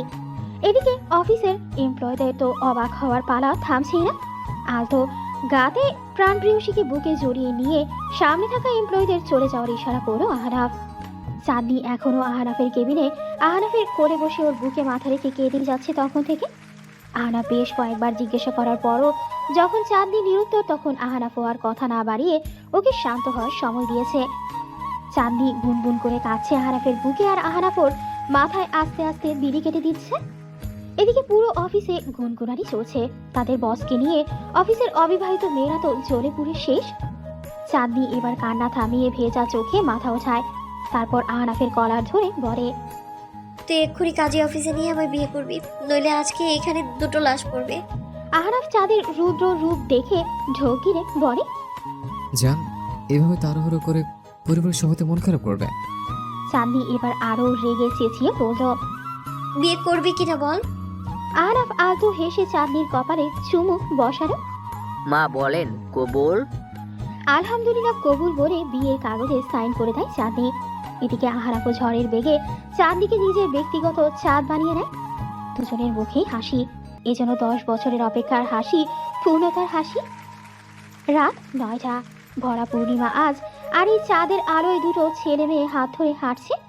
একটু আগেই যে তাদের ভালোবাসা পূর্ণতা পেল। আহনাফের পাশে তার ব্যক্তিগত চাঁদকে দেখে যেন আজ আমাদের চাঁদ মামাও খুশি। রুদ্র, এসেছিস বাবা? ঘরে ঢুকে রুদ্র ওর বাবা মাকে বসে থাকতে দেখে চমকে উঠল। এত রাতে বাবা মা এখনো জেগে আছে কেন? চিন্তায় বিভোর রুদ্র ওর মাকে জিজ্ঞেস করলো। এত রাতে তোমরা জেগে আছো কেন? রুদ্রের মায়ের চোখে পানি চড়িয়ে এলো। ওর বাবা এখনো স্তব্ধ হয়ে বসে আছে। চোখ মুছে রুদ্রর মা বললেন। রুদ্রর মাথায় যেন বাজ পড়ল। সে এখনো বিস্ফোরিত চোখে তাকিয়ে আছে। মিসেস সাবিনা চোখে পানি নিয়েই আবার বললেন, বাবা, চাঁদনির জন্য আমরা শহর ছাড়লাম, আত্মীয় স্বজন সবার সাথে সম্পর্ক ছিন্ন করলাম, এমনকি নিজের আপন ভাইদের সাথেও যোগাযোগ করিনি 2 বছর, শুধু যেন ভুলক্রমে চাঁদের সামনে ওর অতীত না আসে। কিন্তু ও কি করলো এটা রুদ্র? আচ্ছা, ও যদি একবার আমাদের বলতো, তাহলে কি ও যদি একবার আমাদের বলতো যে ও আহনাফকে চায়, আমরা কি মানা করতাম বল? কিন্তু ও এভাবে একা একা বিয়ে করে বসলো কোন হিসেবে? আমরা কি ওর কেউ না? রুদ্রের মা কাছে। রুদ্র তার মাকে বুকে টেনে নিয়ে মাথায় হাত বুলিয়ে সান্ত্বনা দিচ্ছে। ওদিকে রুদ্রের বাবা এখনো থম মেরে বসে আছেন। তারও যে বুকটা ফেটে যাচ্ছে। একমাত্র মেয়ে তার কলিজার টুকরা, কিন্তু মেয়েটা এভাবে তাকে ছাড়াই বিয়ে বসলো। তাদের কি কোনো মূল্য নেই? বাবা মাকে ঘুম পাড়িয়ে ছাদে এসেছে রুদ্র। সিগারেটের ধোঁয়ায় নিজের ক্লান্তি, ব্যর্থতা, অভিযোগ, অভিমান মোছার চেষ্টা করছে। রুদ্রর আজ খুব কান্না করতে মন চাচ্ছে।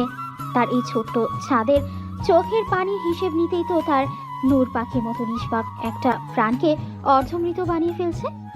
কিন্তু আজ তার চাঁদ বিয়ের মতো এত বড় সিদ্ধান্ত একা নিল। দীর্ঘশ্বাস ফেলে রুদ্র। দিন শেষে বিনা দোষে যদি কেউ যন্ত্রণা ভোগ করে, তাহলে সেটি হচ্ছে তার নূর। নিষ্পাপ মেয়েটার গায়ে কলঙ্ক লেপিয়ে দিয়েছে সে। রুদ্র আজ সাহস করে নূরকে মেসেজ দিল। প্রিয় নূরজান, তোমাকে প্রচণ্ডভাবে ভালোবাসি। আমি জানি যা পাপ করেছি আমি তা ক্ষমার অযোগ্য। শুধু দোয়া করিও যাতে নিজের কৃতকর্মের শাস্তিস্বরূপ সৃষ্টিকর্তা আমাকে মৃত্যু দিক। ভালো থাকিও নূর পাখি, তোমার ব্যর্থ স্বামী রুদ্র। আহনাফ আর চাঁদনি আজ শহর থেকে দূরে গ্রামের মধ্যে একটি রিসোর্টে গিয়েছে। তারা বসে আছে রুম থেকে একটু দূরের পুকুর পাড়ের সিঁড়িতে। আহনাফের কাঁধে মাথা রেখে আছে চাঁদনি। চাঁদনি ক্ষণে ক্ষণে নাক টানছে। আহনাফ বুঝলো তার চাঁদ কাছে। আলতো করে মাথায় হাত বুলিয়ে বলল, কি হচ্ছে জান? চাঁদনি এবার আরো জোরে কেঁদে দিল। তারপর ফোপাতে ফোপাতে বলল, আমি আজকে আব্বু আম্মু ভাইয়াকে অনেক কষ্ট দিয়েছি আহনাফ। আমি জানি ওরা সবাই কেঁদেছে। আহনাফ সান্ত্বনার স্বরে বলল, আগে যা হচ্ছে বাদ দাও, আমি সবার রাগ কি করে ভাঙাবে ভেবে দেখো। চাঁদ এবার বলে, নিজেকে না অনেক স্বার্থপর লাগছে আহনাফ। যে বাবা মা আমায় সুস্থ একটা জীবন দিতে নিজের এলাকা ছাড়লো, আজ তাদেরকে রেখে আমি এত বড় সিদ্ধান্ত নিলাম। যে ভাই শুধু আমার চোখের পানির হিসেব নিতে এত বড় পাপ করলো যে আজ তার নিজের জীবনটাই ছন্ন ছাড়া, আজ তাকে রেখে আমি নিজের জীবন গুছিয়ে নিয়েছি আহনাফ। কিন্তু আমার আর কি করা ছিল বলো? এত কষ্টে সাহস করে সিদ্ধান্ত নিয়েছি নিজের ভালোবাসাকে দ্বিতীয় সুযোগ দেওয়ার। যদি আবার এলোমেলো হয়ে যায় সবটা, ভয় হয় জানো তো আহনাফ, হারানোর ভয় হয়। আহনাফ হাত বাড়িয়ে চাঁদনির চোখের পানি মুছে পড়ল। চিন্তা করো না, আমাদের থেকে যেহেতু সবকিছু শুরু, আমরাই আবার সব গুছিয়ে দেব। এই দফায় মাথা তুলে চাঁদনি বলল, আহনাফ, আমি একটা সিদ্ধান্ত নিয়েছি। আহনাফ ইশারায় জিজ্ঞেস করলো, কি? চাঁদনি বলল, যতদিন না ভাইয়া আর নূর ভাবি এক হচ্ছে, আমি তুমিও আলাদা থাকবো। আহনাফ এবার চাঁদনির দিকে তাকিয়ে ওর কপালে আলতো করে চুমু খেয়ে বলল, আপনি যা বলবেন তাহাই করিব রানী সাহেবা। চাঁদনি জিজ্ঞেস করলো, তুমি কি রাগ করেছো? আহনাফ দুপাশে মাথা নাড়িয়ে বলল, একদম না জান, আমার বোন, আমার রেস্টুরেন্ট রুদ্র, কেউ ভালো নেই। আমি কি স্বার্থপর মতো একা একা ভালো থাকবো বলো? আমিও চাই রুদ্র আর নূর আবার এক হোক, অন্য 10টা দম্পতির মতো সুখে সংসার করুক। এতক্ষণ পর হাসলো চাঁদনি, আবার নিশ্চিন্তে মাথা রাখলো তার প্রাণপ্রিয় কাঁধে। কি হবে সামনে কে জানে। অতিবাহিত হচ্ছে আরো 2 মাস। চাঁদনি পরের দিনই ঢাকা ব্যাক করেছে, সাথে অবশ্য আহনাফও ছিল। দুজনেই চাঁদনির বাবা মায়ের পা ধরে ক্ষমা চেয়েছে। বাবা মায়ের মন কতক্ষণ আর নিজের ঔরসজাত সন্তান থেকে মুখ ফিরিয়ে থাকবে। ক্ষমা করে বুকে টেনে নিয়েছেন। ব্যতিক্রম রুদ্র, বোনকে তার বিবাহিত জীবনের জন্য মন ভরে দোয়া করেও দূরত্ব বাড়িয়েছে ঢের। অবশ্য শুধু চাঁদনি নয়, বাবা মায়ের সাথেও দূরত্ব বেড়েছে বইকি। সে নিজেও যেন একাকিত্বে পিষে মরছে। চারপাশে সবাই কত সুখী, সবাই সবার নিজস্ব জীবন সংসার নিয়ে ব্যস্ত, মাঝে একা হয়ে আছে শুধু রুদ্রই। তাই তো আজকাল বাসায় সে থাকে না। চট্টগ্রামের নতুন চাকরিতে জয়েন করেছে 1.5 মাসেরও। এখানে একটা বয়েজ হোস্টেলে একটা ছোট্ট রুম নিয়ে থাকে। রুমের পাশেই ছোট্ট একটা ব্যালকনি। একা মানুষ সে, যত বড় বাসা নেবে তত বেশি একাকিত্ব পুড়ে খাবে। তার চেয়ে ভালো তারই একটা রুম। রাতে অফিস থেকে ফিরে ব্যালকনিতে বসে সিগারেট টানছিল রুদ্র। ভয়ঙ্কর চেন স্মোকার সে। এখন পুরো ব্যালকনি ধোঁয়ায় ভরে গেছে। সেদিকে হুঁশ নেই তার। কিছুক্ষণ আগেই ওর বাবা ফোন দিয়েছিল। চাঁদনির বিয়ের অনুষ্ঠান পরশু থেকে শুরু। পারিবারিকভাবে সিদ্ধান্ত নিয়েছে যে আবার বিয়ে দেবে তাদের। এই সুযোগে পুরনো সব আত্মীয় স্বজন আবার এক হবে। বোনের প্রতি শত অভিমান করলেও ভাই হিসেবে বোনের প্রতি দায়িত্ব তো আর অস্বীকার করতে পারে না রুদ্র। যতই হোক বোন যে তার কলিজার টুকরো। চাঁদনির জন্মের পরই রুদ্র তার ছোট ছোট হাতে ওই ছোট্ট পুতুলটাকে নিয়ে খেলেছে, আদর করেছে। চাঁদনির নামটাও যে তারই রাখা। পুরনো স্মৃতি মনে পড়তেই চোখ ভরে এলো তার। কাল অফিস শেষেই রওনা দেবে সে। নিজের ছোট্ট বাচ্চাটার কথাও প্রচন্ডভাবে মনে পড়ছে রুদ্রর। তার বাচ্চাটাও বড় হয়ে যাচ্ছে, কিন্তু বাবা হয়েও নিজের বাচ্চাটার বড় হওয়া, ওর ছোট ছোট দুষ্টুমি দেখতে পারছে না রুদ্র। কেঁদে দিল রুদ্র। ছেলেদের নাকি কাঁদতে নেই, কিন্তু রুদ্র কাঁদে, প্রতিদিন কাঁদে, প্রতি রাতে।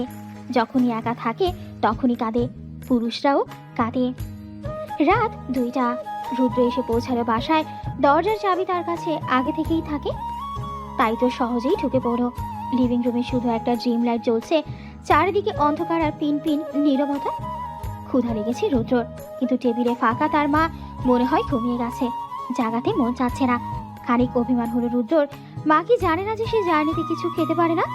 জার্নির আগেও না খেয়ে জার্নি করে সে। চুপচাপ হাজারটা অভিমান মনের মাঝে নিয়ে সোজা নিজের রুমে চলে গেল রুদ্র। রুম জুড়ে ঘুটঘুটে অন্ধকার। জানালার দিকে তাকিয়ে বুঝলো আজ জানালাও লাগানো, ভারী পর্দাও টানা, তাই আজ ল্যাম্প পোস্টের আলো ঘরে ঢুকতে পারছে না। ঘরে বাতি জ্বালিয়ে যেই না পেছনে ঘুরল রুদ্র, তার চোখ যেন কপালে উঠল। ওই যে হিন্দি সিরিয়ালে যেমন হয়, কেউ কোনো বড় সড়ো শখ পেলে কানের কাছে ধিম ধিম তা নানা ধিম ধিম ধিম ধিম তা নানা ধিম ধিম মিউজিক বাজে। রুদ্ররও আজ ঠিক একই অনুভূতি হচ্ছে। আচ্ছা, আজকাল তার কি হ্যালোসিনেশন হচ্ছে? না মানে সে যা দেখছে তা কি সত্যি? ধীর পায়ে এগিয়ে গেল সে বিছানার দিকে। তারপর এক দৃষ্টিতে তাকিয়ে থাকলো বিছানায় ঘুমে মগ্ন দুটো আদরে বিড়াল ছানার দিকে। একটা বড় বিড়াল ছানা, একটা ছোট্ট বিড়াল ছানা, কিন্তু দুটোকেই বড্ড বেশি আদরে লাগছে। হ্যালুসিনেশন হোক, এই হ্যালুসিনেশন বা তার এই কল্পনাকে উপভোগ করতে চাই রুদ্র। বিছানায় উঠে বসল রুদ্র। প্রথমে ছোট্ট বিড়াল ছানাটাকে বুকে আঁকড়ে সাবধানে আগলে নিল, খুব সাবধানে, যেন ঘুম না ভাঙে। এরপর ধীরে ধীরে চুমু খেলেও পাক্কা 30 মিনিট আদর করে ছোট্ট বিড়াল ছানাটিকে বিছানায় শুইয়ে দিয়ে গেল বড় বিড়াল ছানাটার দিকে। এবার আর আস্তে ধীরে নয়, দ্রুততার সাথে বড় বিড়াল ছানাটাকে বুকে টেনে নিয়ে পুরো বুক জুড়ে আদরে চুমুতে ভরিয়ে দিতে লাগলো। এদিকে বড় বিড়াল ছানাটার এসব তীব্র চুমুর ভার সহ্য করতে না পেরে ঘুম আলগা হয়ে আসলো তার। পিটপিট করে চোখ খুলে দেখতে লাগলো তার উন্মাদ পুরুষের পাগলামি। কিভাবে আগে ধরে রেখেছে পাগলটা। এদিকে রুদ্র বড় বিড়াল ছানাকে জেগে উঠতে দেখে ভয় পেয়ে গেল। এবার কি রেগে যাবে সে? রাগ করে আবার চলে যাবে, নাকি কল্পনায় আবার হারিয়ে যাবে? রুদ্রকে ভয় পেতে দেখে এবার তার বড় বিড়াল ছানা হেসে দিল। এই হাসি এই হাসি পুরো 2.5 বছর পর দেখছে রুদ্র। পুরো 2.5 বছর। এবার আর নিজেকে ধরে রাখতে পারল না সে। ছোট্ট বাচ্চাদের মতো তার প্রাণপ্রিয়া, তার জান, তার একমাত্র স্ত্রী, তার নূরকে জড়িয়ে ধরে চিৎকার করে কেঁদে উঠল। হাউমাউ করে কাছে রুদ্র। আজ যেন আর কোনো কিছুর খেয়াল নেই তার, হুঁশ হারিয়েছে যেন। এদিকে কান্নার প্রচন্ড শব্দে রৌদ্র জেগে উঠল। কাঁচা ঘুম ভাঙায় সেও বাবার সাথে পাল্লা দিয়ে কেঁদে উঠল। নড়তে নড়তে যায় মায়ের পেটে মাথা গুঁজে দিল।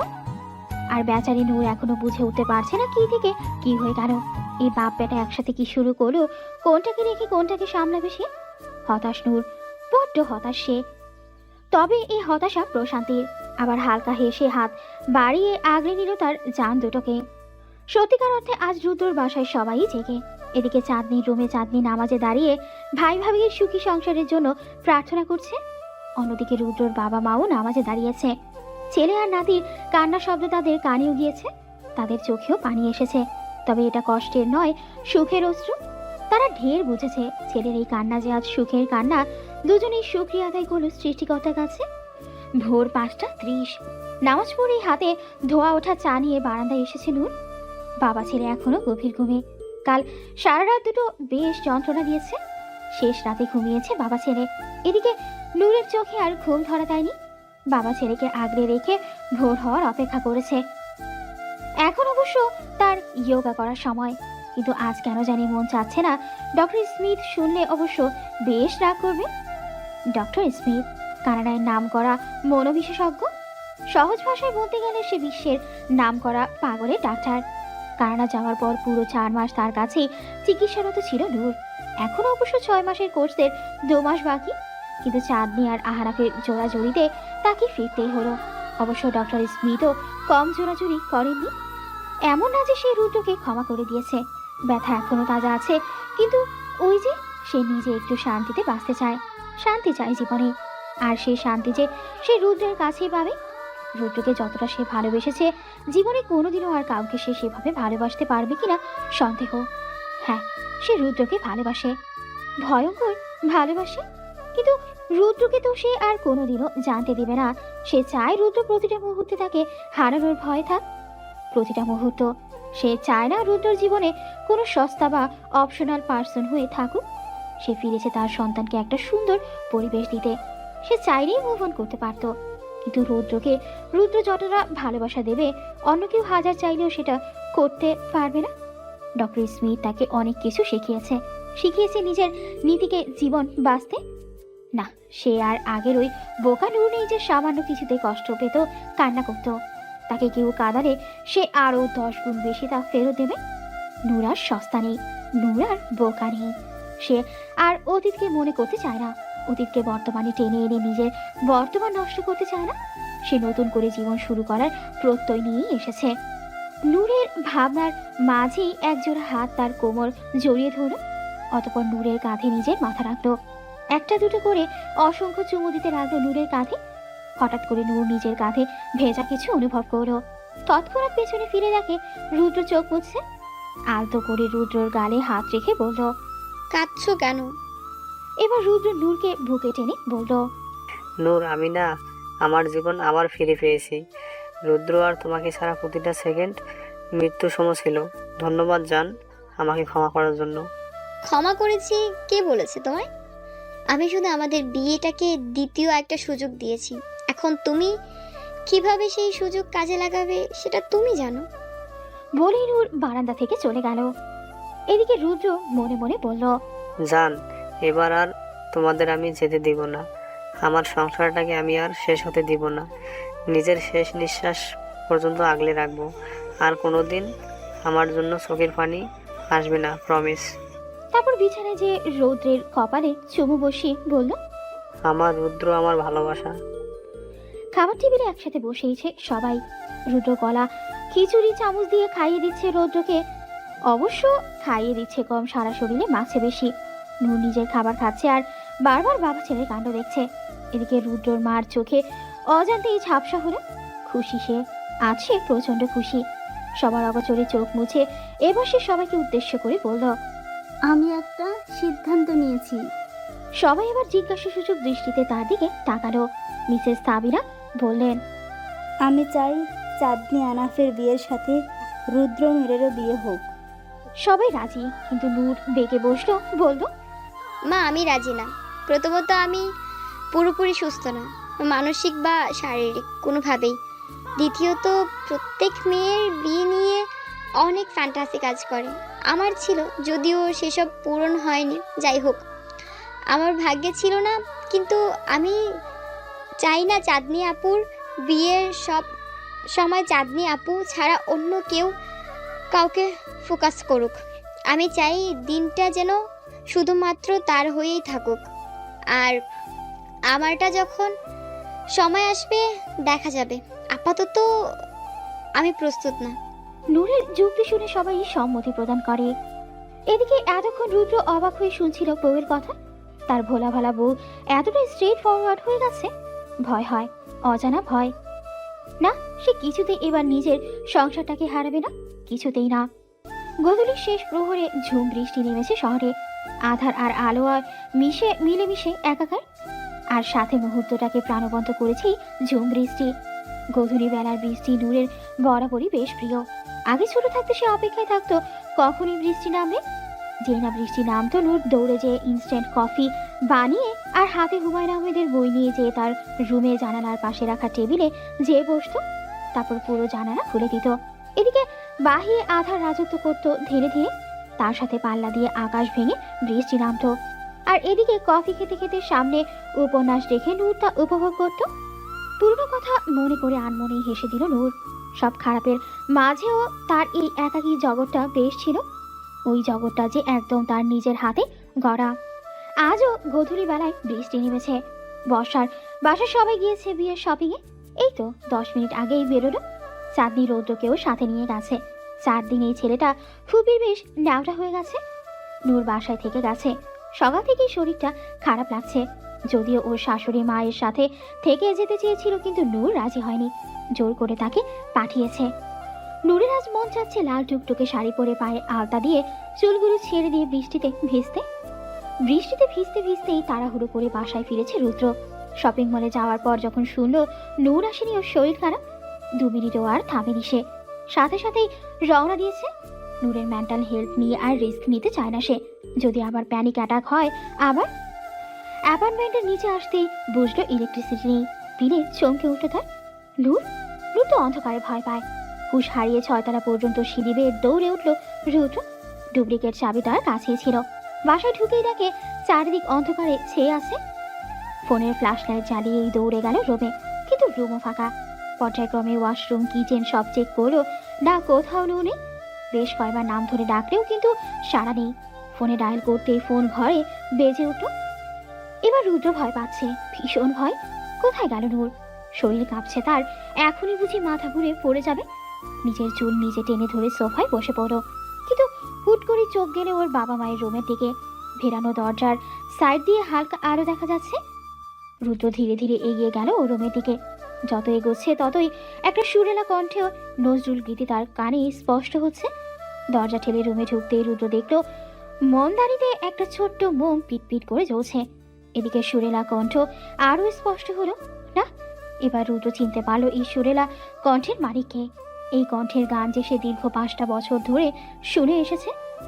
হারানো হীরা নিকুঞ্জ পথে খোয়ায়ে ঝরা ফুল, একেলা আমি, তুমি কেন হায় আসিলে হেতায়ে, সুখের সরগর হইতে নামি, চারিদিকে মরু উড়েছে বেকুল, শুকনো পাতা মলিন ফুলোদয়, বিতাই সেতা হয় তবু আকি জল ছিটায় অবিরল, দিবস জামি এলে অবেলায় পথিক, বেলুম দিদিছে কাটা নাহি পাবে ফুল, কি দিয়ে বরণ করি অচরণ, নিবিছে জীবন স্বামী।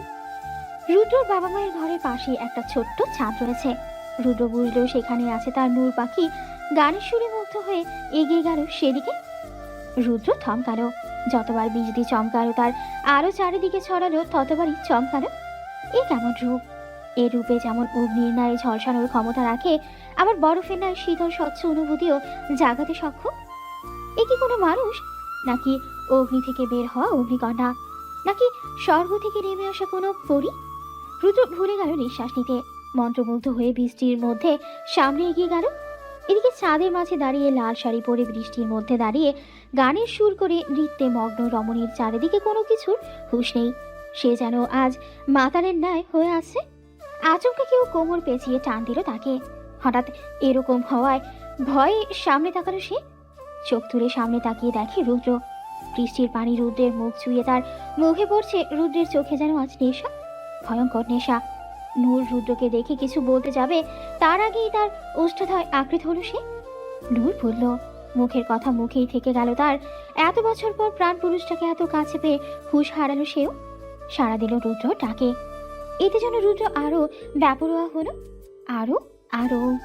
ধীরে ধীরে নিজের হাত দুটো দিয়ে রুদ্রকে আঁকড়ে ধরল নূর। আচমকা নূরকে কোলে তুলে নিল সে। দুজনের মুখেই আজ কোনো রানী। তারা দুজনেই যেন প্রচন্ডভাবে চাচ্ছে একটি নতুন শুরু, একদম নতুন। নূরকে পাঁচা কোলে নিয়ে পা বাড়ালো নিজেদের রোমের দিকে। এদিকে নূর এখনো এক দৃষ্টিতে তাকিয়ে আছে রুদ্রের দিকে। রুদ্র ধীরে ধীরে নূরকে বসালো বিছানায়, তারপর সেও নূরের চোখের দিকে তাকালো, যেন অনুমতি চাচ্ছে। মনে পড়ে গেল এর আগেও এমনি একটি বৃষ্টির রাত এসেছিল তাদের জীবনে, ঠিক এমনি। ভেতরটা আবার মুচড়ে উঠল তার। কয়েক মুহূর্তের জন্য ভাবলো না, সে সেই আগের ঘটনার পুনরাবৃত্তি হতে দিতে চায় না। এখনই সরিয়ে দেবে রুদ্রকে, কিন্তু পরক্ষণেই রুদ্রর চোখ জোড়া তাকে বিমোহিত করল। হাত বাড়ালো নূর।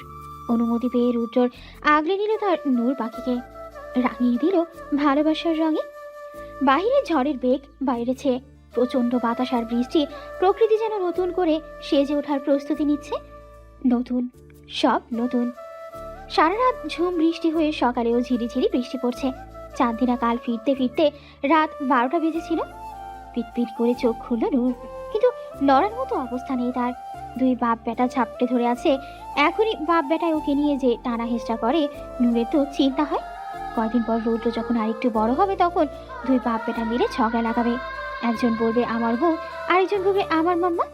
মেয়েকে রাগ দেখিয়ে নূর উঠতে গেলে রুদ্র ওকে আরো জোরে চেপে ধরে। ঘুম ঘুম কণ্ঠে বলে, ঘুমাও তো, এত নড়ছো কেন? বলে আবার ঘুমের দেশে পাড়ি দিল। নূর এবার রাগ দেখিয়ে ঠেলতে শুরু করলো, বলল, আর ছাড়ো তো, আপুর গায়ে হলুদ আজকে, কত কিছু বাকি প্রিপারেশনের। রুদ্র এবার চোখ পিট পিট করে খুলে বলল, আমি তো জানতাম গায়ে হলুদ সন্ধ্যার পরে। তোমরা যে ভোর 5টায় টাইম চেঞ্জ করে প্রোগ্রাম রেখেছো তা তো জানতাম না। রুদ্রের টিটকারিতে নাক ফুলালো নূর, বলল, সরো অসভ্য পুরুষ। বলে সুরসুর করে উঠে গেল। রুদ্র বিছানাতে শুয়ে শুয়েই হাসল। তারপর ঘুমন্ত রৌদ্রের কাছে গেল, উপর হয়ে রৌদ্রের কপালে গালের শরীরে ধীরে ধীরে চুমু বসালো।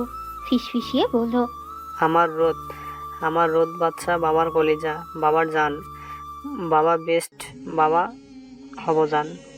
বাথরুমের দরজায় দাঁড়িয়ে বাবা ছেলের এই সুন্দর দৃশ্য চোখ এড়ালো না নূরে। মনে মনে ভাবল, মাঝে মাঝে সম্পর্কে দ্বিতীয় সুযোগ দেওয়া সুন্দর, ভালোবাসার মানুষটাকে দ্বিতীয় সুযোগ দেওয়া সুন্দর না, ভয়ঙ্কর সুন্দর। স্টেজে বসেছে চাঁদনি। ছেলের বাসা থেকে এখনো হলুদ আসেনি, তাই মেহেদির প্রোগ্রাম শুরু হয়েছে। দুপাশে দুজন মেহেদি আর্টিস্ট বসেছে, তার হাত ভর্তি করে মেহেদি দিয়ে দিচ্ছে তারা। কিছুক্ষণ পরেই সবার দৌড়াদৌড়ি শুরু হলো। ছেলেপক্ষ হলুদ নিয়ে এসেছে বলে কথা, সবাই ব্যস্ত হলো আপ্যায়নে। ছেলেপক্ষের সবার সামনে নূর হাতে হলুদের বাটি তার। নূর আগেই বলে দিয়েছে যে সে ছেলেপক্ষের হয়ে সব অনুষ্ঠানে যোগ দিবে।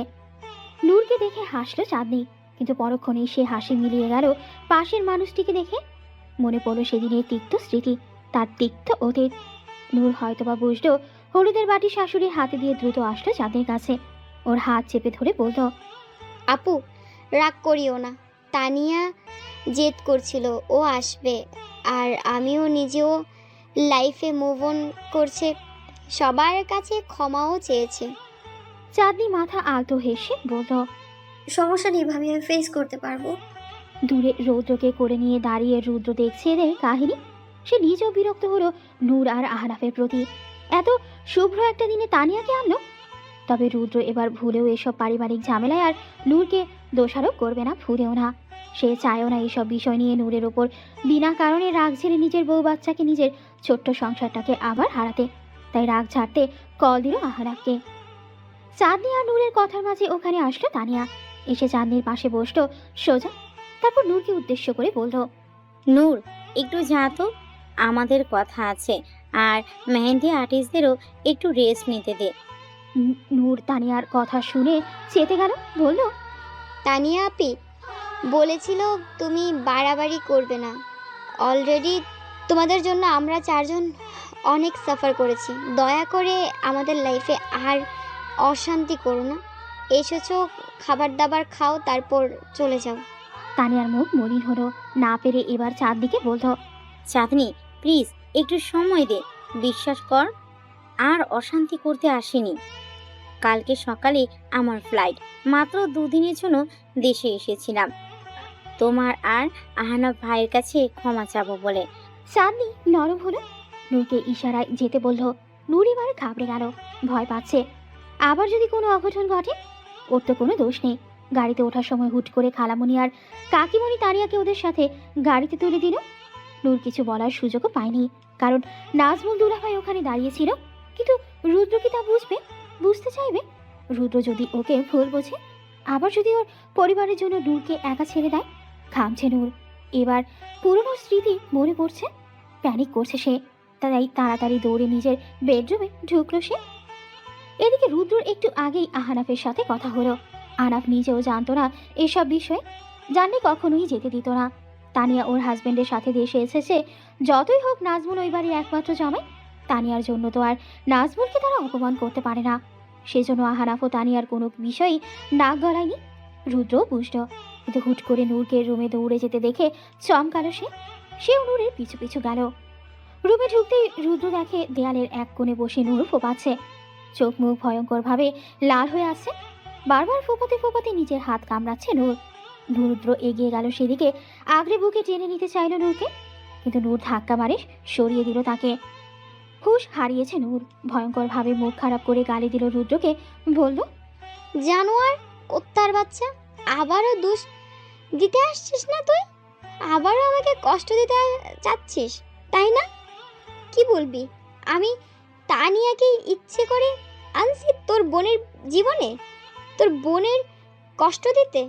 হ্যাঁ যা, আনছি, কি করবি কর। মা, তোকে আর ভয় পাই না। না, তুই আমাকে ছেড়ে দিলেও আমি কষ্ট পাবো না। যা, তুই যা, সর এখান থেকে, না হলে তোকে আর তোর পুরো পরিবারকে খুন করব। রুদ্র সুবোধ বালকের নাই শূন্য সব বুঝলো, আবার এগিয়ে গেল তার স্ত্রীর পানে, জোর করে টেনে বুকে নিল। নূর ভয়ঙ্কর আচরণ করছে, বারবার কিল ঘুষি দিচ্ছে রুদ্রর বুকে, জোরে জোরে কামড় দিচ্ছে, কামড়ে রক্ত বের হয়ে গেছে। তবুও রুদ্র নির্বিকার, চুপচাপ সহ্য করলো প্রাণপ্রিয়ার দেয়া ব্যথা। একটু পর শান্ত হলো নূর, তবে কেঁদে দিল এবার। রুদ্র আরো শক্ত করে বুকে জড়িয়ে রাখলো নূরকে, তারপর ধীরে বলল, নূর পাখি, এবার যাই হোক না কেন, যেটাই হোক না কেন, তোমার আমাদের এই ছোট্ট সংসারটাকে আমি কোনোদিন আর ভাঙতে দেব না। শেষ নিঃশ্বাস পর্যন্ত আগলে রাখবো জান। ভয় পেও না। তানিয়া কিছু করলে সেটা তানিয়ার দোষ জান, তোমার না। তুমি তো আমার জান পাখি, আর ওই ভুল করবো না জান। ভয় পেও না প্লিজ, আমি আছি তো জান। নিজের শেষ নিঃশ্বাস পর্যন্ত এভাবেই থাকবো তোমার পাশে শোনা। নূরের অশান্ত মন শান্ত হলো, পচা পচা কথা বলায় অনুতপ্ত হলো সে, মাথা তুলে বলল। রুদ্র হাসলো, তারপর নূরের ফোলা ফোলা গাড়ে টপাটপ চুমু খেলো, হেসে দিল নূর। চাঁদনি শূন্য দৃষ্টিতে তাকিয়ে আছে, আর ওর পাশে বসা তানিয়া আচমকা চাঁদনির হাত দুটো নিজের হাতে নিল। তানিয়া বলল, আমাকে ক্ষমা করবে চাঁদনি, শুধু তোমার আর আহনাফ ভাইয়ের কাছে ক্ষমা চাবো বলে এত দূর থেকে এসেছি। চাঁদনি এখনো নির্বিকার, কি বলবে সে ভাষা পাচ্ছে না। না, চাঁদনি রেগে নেই আজ, তবে সংকোচ হচ্ছে তার, ভীষণ সংকোচ। এই সত্য তো সে কখনো অস্বীকার করতে পারবে না যে আহনাফের প্রথম স্ত্রী তানিয়া। হ্যাঁ, চাঁদনি আহনাফের জীবন থেকে চলে গিয়েছিল। আহনাফ তানিয়া যাতে সুখে সংসার করতে পারে সেটাই দোয়া করেছিল সে। 2 বছর ওই শহরে পা রাখেনি চাঁদনি, যাতে তানিয়া আহনাফের সংসারে তার জন্য অশান্তি তৈরি না হয়। সে তো এটাও জানতো যে সে আহনাফ তানিয়ার ডিভোর্স হয়ে গেছে, কিন্তু আহনাফের ডিভোর্সের পর 6 মাস পর ভাগ্য যে আবার আহনাফকে তার কাছে এনে দিল। ওদের সংসার ভাঙায় তো চাঁদনির কোনো দোষ ছিল না, তবুও চাঁদনির সংকোচ হচ্ছে। তার হবু স্বামী একটা সময় তার সামনে বসে থাকা মেয়েটার স্বামী ছিল। চাঁদনিকে চুপ থাকতে দেখে তানিয়া নিজেই বলা শুরু করলো, তখন 10 বছর বয়স আমার, আর আহনাফ ভাইয়ের 12। খেলতে খেলতে আমার বল রাস্তার মাঝে চলে যায়। আমি বল আনতে গেলে সামনে থেকে একটা মোটরসাইকেল দ্রুত গতিতে ধেয়ে আসে, কিন্তু কিছু হওয়ার আগেই আহনাফ ভাই আমাকে টান মারে। আমার কিছু না হলেও সেদিন আহনাফ ভাইয়ের হাত ভেঙে যায়। অনেক কেঁদেছিলাম সেদিন আমি। চাচিমণি দুষ্টুমি করে তাই আম্মুকে বলেছিল, তোমার মেয়েকে আমি আমার ঘরের বউ করবো রে আপা। দেখিছো না আমার ছেলেটার জন্য সেই বিকাল থেকে কাঁদছে। আম্মু হেসে দেয়, সাথে চাচিমণিও। কিন্তু বিষয়টা আমার মনে গেঁথে যায়। দিন যত যায় আমি তত নিজেকে আহনাফ ভাইয়ের বউ কল্পনা করতে শুরু করি। ভাইয়ের ছোটোখাটো কাজ নিজ দায়িত্বে করতে শুরু করি। ভাইয়াও কোনোদিন বাধা দিত না, সব সময় আগলে রাখতো। ভেবেছিলাম ভাইয়াও বুঝি আমাকে ভালোবাসে, কিন্তু বিধিরাম একটা সত্য আমার জীবনটাকে এলোমেলো করে দিল। জানতে পারলাম আহনাফ তোমাকে ভালোবাসে। আমাকে তো সে বোনের নজরে দেখতো, তাই আগলে রাখতো। আমার দুনিয়া পুরো উল্টো হয়ে গেল সেদিন। নিজেকে বোঝাতে পারলাম না, আত্মহত্যার পথ বেছে নিলাম, কিন্তু বেঁচে গেলাম। আমার আত্মহত্যার বিষয়টা আহনাফ ভাই জানতো না। সে বিজনেসের কাজে ঢাকা গিয়েছিল। এরপর আম্মু আমাকে দেশের বাইরে খালেমনির বাসায় পাঠিয়ে দেয়। তোমার আর আহনাফের বিয়ের ঠিক 4 দিন আগে আম্মু আর চাচিমণি আমাকে বাসায় ফিরতে বলে। আমি মানা করে দিই, কিন্তু তারা আমাকে আহনাফ নামক লোক দেখিয়ে বাসায় নিয়ে আসে। তারপর আর কি, পরিকল্পনা অনুযায়ী যা হওয়ার তাই হলো। জোর করে ব্ল্যাকমেল করে তাকে বিয়ে করলাম। জানো তো চাঁদনি, ভেবেছিলাম আহনাফ ভাই মেনে নেবে, কিন্তু মানেনি সে। এরপর শরীরের কাপড় খুলে তাকে কাছে টানতে চেয়েছি, কিন্তু সে ফিরেও তাকায়নি। উল্টো শাস্তিস্বরূপ বেল দিয়ে অমানুষের মতো পিটিয়েছে। আরও কত কি, কিন্তু কোনোদিনও আমাকে কাছে টেনে নেয়নি সে। উল্টো সে সুপরিকল্পিতভাবে স্বেচ্ছায় ভয়ঙ্কর ড্রাগস দিয়ে ধীরে ধীরে নিজেকে নিজেই মৃত্যুর কাছে এগিয়ে নিয়ে যাচ্ছিল। যখন আহনাফ ভাই প্রথমবার স্ট্রোক করলো, তখন ডাক্তারের থেকে সব জানতে পারলাম আমরা। আহনাফ ভাইকে হসপিটালে জ্ঞানহীন অবস্থায় দেখে নিজেকে সেদিন পৃথিবীর সবচেয়ে নোংরা নারী মনে হচ্ছিল, যে শুধুমাত্র নিজের স্বার্থে নিজের ভালোবাসার মানুষটার জীবনটা শেষ করে দিল। শুধু আহনাফ না, নূরের জীবন কষ্টের জন্য দায়ী ছিলাম, কারণ ততদিন নূরের ব্যাপারেও আসল সত্যি জেনেছিলাম। আমি আহনাফদের এক বন্ধুর বইয়ের কাছে যে আমার বান্ধবী ছিল, সেদিন আমি বুঝেছিলাম ভালোবাসা জোর করে হয় না। ভালোবাসার মানে কখনোই নিজের ভালোবাসার মানুষটার সুখ কেড়ে নেওয়া না, বরং তার সুখের কথা ভাবা। ভালোবাসার মানুষটার জন্য নিজের সুখকে ত্যাগ করাই ভালোবাসা। আর সেই জন্যই আমি পরের দিনই ডিভোর্স ফাইল করি। তারপর ডিভোর্স দিয়ে দেশের বাইরে চলে যাই। চাঁদনি এবার বলে, আমি তোমার উপর রেগে নেই তানিয়া আপি, তবে বিশ্বাস করো আমি সব সময় চেয়েছি তুমি আর আহনাফ সব সময় ভালো থাকো। তানিয়া আবার তাচ্ছিল্য হেসে বলল, আরে দূর বোকামে, আহনাফ ভাই কোনোদিন আমার ছিলই না। দোষ আমারই যে আমি তাকে জোর করে নিজের সাথে বাঁধতে চেয়েছিলাম। এইটা ঠিক যে আমাদের বিয়ের পর তুমি আমাদের মাঝে কোনোদিনও আসোনি, কিন্তু কি জানো তো, আহনাফ ভাই আর আমি কোনো দিন আমরা হতেই পারিনি। সেতেও শুরু থেকেই তোমারই ছিল, যার জন্য সে স্বেচ্ছায় জীবন ত্যাগেরও প্রস্তুতি নিচ্ছিল। চাঁদনি চুপ করে তানিয়ার কথা শুনছে। তানিয়া আবারও বলা শুরু করলো, ডিভোর্স দিয়ে অস্ট্রেলিয়ায় খালামণির বাসায় চলে গেলাম আমি। প্রচণ্ড পরিমাণে ডিপ্রেশনে ছিলাম নিজের কৃতকর্মের জন্য।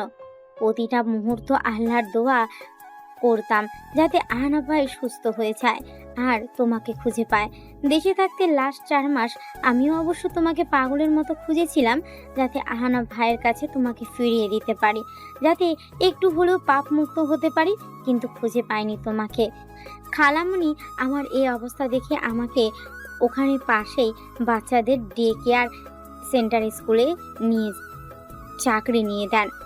এত এত ইনোসেন্ট বাচ্চাদের মাঝে আমিও ধীরে ধীরে নিজেকে সামলাই। তবে তোমার আর আহনাফের জন্য প্রতি রাতে দোয়া ঠিকই করতাম। ওই ডে কেয়ার সেন্টারে নাজমুলের সাথে আমার পরিচয় হলো। ভদ্রলোক আমার চেয়ে 12 বছরের বড়। কার অ্যাক্সিডেন্টে তার স্ত্রী মারা গেছে 5 বছর আগে। ওনার স্ত্রীর আগের ঘরের সন্তান ছিল জেনিফ স্পেশাল চাইল্ড ছিল। আর নাজমুলের বাসায় আর কেউ না থাকায় প্রতিদিন অফিস যাওয়ার সময় জেনিফকে সে আমাদের ডে কেয়ারে রেখে যেত। ওখানেই পরিচয় ওর সাথে, পরিচয় থেকে প্রেম, আর প্রেম থেকে প্রণয়। জানো তো চাঁদনি, আমি এখন অনেক অনেক হ্যাপি। কারণ কি জানো, আমি নাজমুলকে যতটা ভালোবাসি তার থেকেও 1000 গুণে বেশি সে আমাকে ভালোবাসে।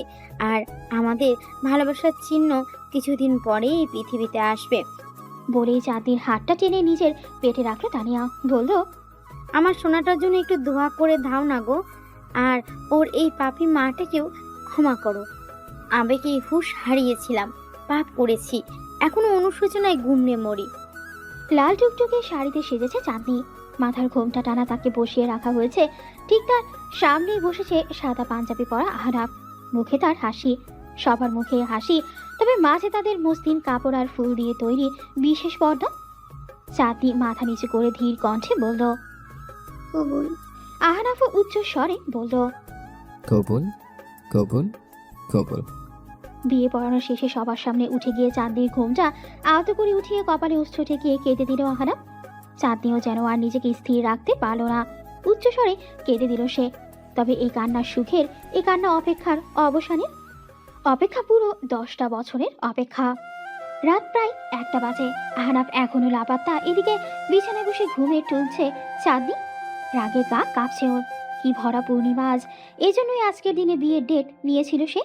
ভেবেছিল একসাথে দুজনে বসে জ্যোৎস্না বিলাস করবে, কিন্তু হলো আর কই, জনাব যে এখনো লাপাত্তা। রাগে বিয়ের পোশাক পরেই ঘুমিয়ে পড়ল সে। 30 মিনিট পর পাক্কা 10,000 টাকা পকেট থেকে বিসর্জন দিয়ে ঘরে ঢুকলো আহনাফ। চোখ গেল বিছানায় ঘুমিয়ে থাকা লাল পরীটার দিকে। এটা সেই পরী যাকে কাছে পাওয়ার জন্য 10টি বছর অপেক্ষা করেছে, যার জন্য সে স্বেচ্ছায় মৃত্যুকে গ্রহণ করতেও রাজি হয়ে গিয়েছিল। আজ সেই পরীটি তার স্ত্রী রূপে তার ঘরে তার বিছানায় ছোট্ট বিড়াল ছানার ন্যায় ঘুমিয়ে আছে। আহনাফ ঘড়ি দেখলো 1:30 বাজে। জানে মেয়েটা অনেক ক্লান্ত, সারাদিন অনেক ধকল গিয়েছে তার উপর দিয়ে, মানসিকভাবেও বিপর্যস্ত। কিন্তু এখন আহনাফ মোটেও মানবিক আচরণ দেখাতে রাজি না। চাঁদনির জন্য একটু কষ্ট হচ্ছে, তবে সে 10 বছরের অপেক্ষার পর পাওয়া এই রাত এভাবে নিরামিষ হয়ে থাকতে পারবে না। ভাই রে ভাই, এতটাও ভালো না সে। আহনাফ বিছানার দিকে এগিয়ে গেল, ধীরে ধীরে চাঁদনিকে ডাকলো, চাঁদ যা, ওঠো প্লিজ, কাল ঘুমিয়ে যান, প্রমিস কাল বিরক্ত করবো না। বলতে বলতে আদুরের ছোঁয়া দিতে লাগলো চাঁদনির গালে। চাঁদনি যেন ঘুমের মধ্যে আদুরের স্পর্শে আহ্লাদি হয়ে উঠল, আরো গভীর ঘুমে তলিয়ে গেল। আহনাফ এবার ধৈর্য হারালো, কামড় বসালো চাঁদনির দুলদুলে হাতে। ব্যথায় ধর ফরিয়ে উঠে বসলো চাঁদনি। চোখ ডলতে ডলতে রাগি চোখে তাকালো আহনাফের দিকে। এদিকে আহনাফ মিটি মিটি হাসছে। চাঁদনি রেগে বলল, এই ছেলে সমস্যাটা কি? একদম বিরক্ত করতে আসবে না আমায়, ঘুম ধরেছে। আহনাফ হাসলো আবার, পরনের পাঞ্জাবি ছুঁড়ে মারো মেঝেতে। চাঁদনি যেন বুঝলো, কাঁপা গলায় বলল, এ একদম না। আর কিছু বলতে পারল না সে, শব্দ তার মুখেই থেকে গেল। একটা সময় পর চাঁদনি নিজেও সায় দিল। সায় না দিয়ে কি থাকা যায় নাকি? এত বছরের অপেক্ষা, এত বছরের ভালোবাসা আঁকড়ে ধরে তার আহনাফকে। হ্যাঁ, তার শুধুই তার। মোমবাতিগুলো প্রায় নিভু নিভু, কিছু তো নিভেও গেছে। অন্ধকারের মাঝে জানালার পাতলা পর্দা ভেদ করে বাইরে ল্যাম্পপোস্টের আলো বিছানায় পড়ছে, আর সে আলোয় দুজন তৃষ্ণার্থ জুটি নিজেদের ভালোবাসাকে পূর্ণতা দিচ্ছে। 9 মাস পর নিজের 7 মাসের উঁচু পেট নিয়ে বসে বসে আচার খাচ্ছে চাঁদনি। এই তো আর কয়টা মাস পর তার পুচকো সোনা আসবে পৃথিবীতে। আহনাফ আর তার সংসার পূর্ণতা পাবে। চাঁদনি এখন ওর শ্বশুর বাড়িতেই থাকে, বিয়ের পরেই ঢাকা ছেড়েছে। রুদ্র আর নূর এখন কানাডায়। অবশ্য নূরের বাবা মা, চাঁদনির বাবা মা উভয়ই কানাডায় ওদের সাথেই শিফট করেছে। চাঁদনিও চেয়েছিল যেতে, কিন্তু আহনাফ রাজি না, তাই আর চাঁদনিও এসব নিয়ে বাড়াবাড়ি করেনি। ভাবনার মাঝে হুট করে চাঁদনির পেটে চুমুর ঝড় উঠল। চাঁদনি বুঝলো তার পাগলা পুরুষ এসেছে। এত এখন নিত্যদিনের ঘটনা। পাগলটা সেদিন থেকে শুনেছে যে তার বাবু আসবে, সেদিন থেকেই চাঁদনির পেটে প্রতিনিয়তই চুমুর ঝড় ওঠে। হাত বাড়িয়ে পাগলটার চুলে বিলি করে দিতে লাগলো চাঁদ। আহনাফ এবার আলতো করে চাঁদনির গালে কপালে চুমু দিল, বলল, ভালোবাসি চাঁদ। চাঁদনি আহনাফের হাতটা নিয়ে গালে রাখলো, হেসে বলল, ভালোবাসি পুচকুর পাপা। হাসলো দুজনে। অবশেষে যে তারা এক হলো, পূর্ণতা পেল। 7 মাসের পেট নিয়ে সিরিয়াল দেখায় ব্যস্ত নূর আর ওর শাশুড়ি মা। এদিকে রুদ্র বিরক্ত, সেই কখন অফিস থেকে ফিরেছে, কিন্তু বউ ব্যস্ত সিরিয়াল দেখায়, রুদ্র ব্যস্ত দাদুর সাথে খেলা করতে। কাকতালীয়ভাবে নূর আর চাঁদনির প্রেগনেন্সির টাইম একই, ডেট 6-7 দিন আগ পিছ হতে পারে, এই আর কি। রুদ্র এবার আর না পেরে গেল লিভিং রুমে, বলল, নূর, আমার একটা ফাইল পাচ্ছি না, আসো তো। নূর বলল, আর জাস্ট 10 মিনিট, শেষ হলেই আসছে। রুদ্র হতাশার নিঃশ্বাস ফেলে প্রস্থান করলো। প্রেগনেন্সির পর থেকে বউটার বাচ্চামো জেদ আরও বেড়েছে। একটু বকা দিলেই বা কোনো কিছু নিয়ে জোর করলে প্যানিক করে। আবার প্রেগনেন্সিতেও এবার বেশি কিছু জটিলতা আছে, যার কারণে নূর তার মেন্টাল ডিসঅর্ডারের জন্য সেসব মেডিসিন নিত, সেগুলো আপাতত অফ রেখেছে। আর এই কারণে ইদানিং প্যানিক অ্যাটাক বেশি হয়।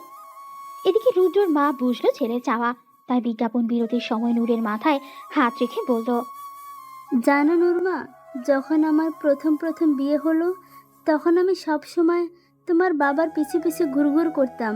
সে অফিস থেকে ফেরার অপেক্ষায় থাকতাম। সে ফিরলে দুনিয়ার যত কাজ আছে সব বাদ দিয়ে তার কাছে ছুটে যেতাম। একসাথে রাতের খাবার খেতাম। আসলে একজন স্ত্রী হিসেবে এসব আমার দায়িত্ব, স্বামীর যত্ন নেয়া, তাকে সময় দেয়া, তাই না মা? নূর বুঝলো, অনুশোচনা হলো, ইস ইদানিং এত ভুল করছে সে। রুদ্র কষ্ট পেয়েছে। নূর শাশুড়ির গাড়ি টুস করে চুমু খেলো শাশুড়ির 2 গাড়ি, তারপর উঁচু পেট ধরে গেল রুমে। রুদ্র গোসল করে বের হয়ে দেখে নূর বিছানায় বসে আছে। রুদ্র ড্রেসিং টেবিলের সামনে দাঁড়িয়ে চুলে ব্রাশ করছে। হুট করে একজোড়া চুল তুলে হাত রুদ্রর কোমর পেছন থেকে জড়িয়ে ধরো। রুদ্র মেয়েকে অভিনয় করে বলল, এখন সময় হলো মহারানীর। নূরের চোখ ভরে এলো, আয়নায় তা দেখলো রুদ্র। সাথে সাথে পেছনে ঘুরে নূরকে বউকে নিয়ে বলল, সরি জান, মজা করছিলাম।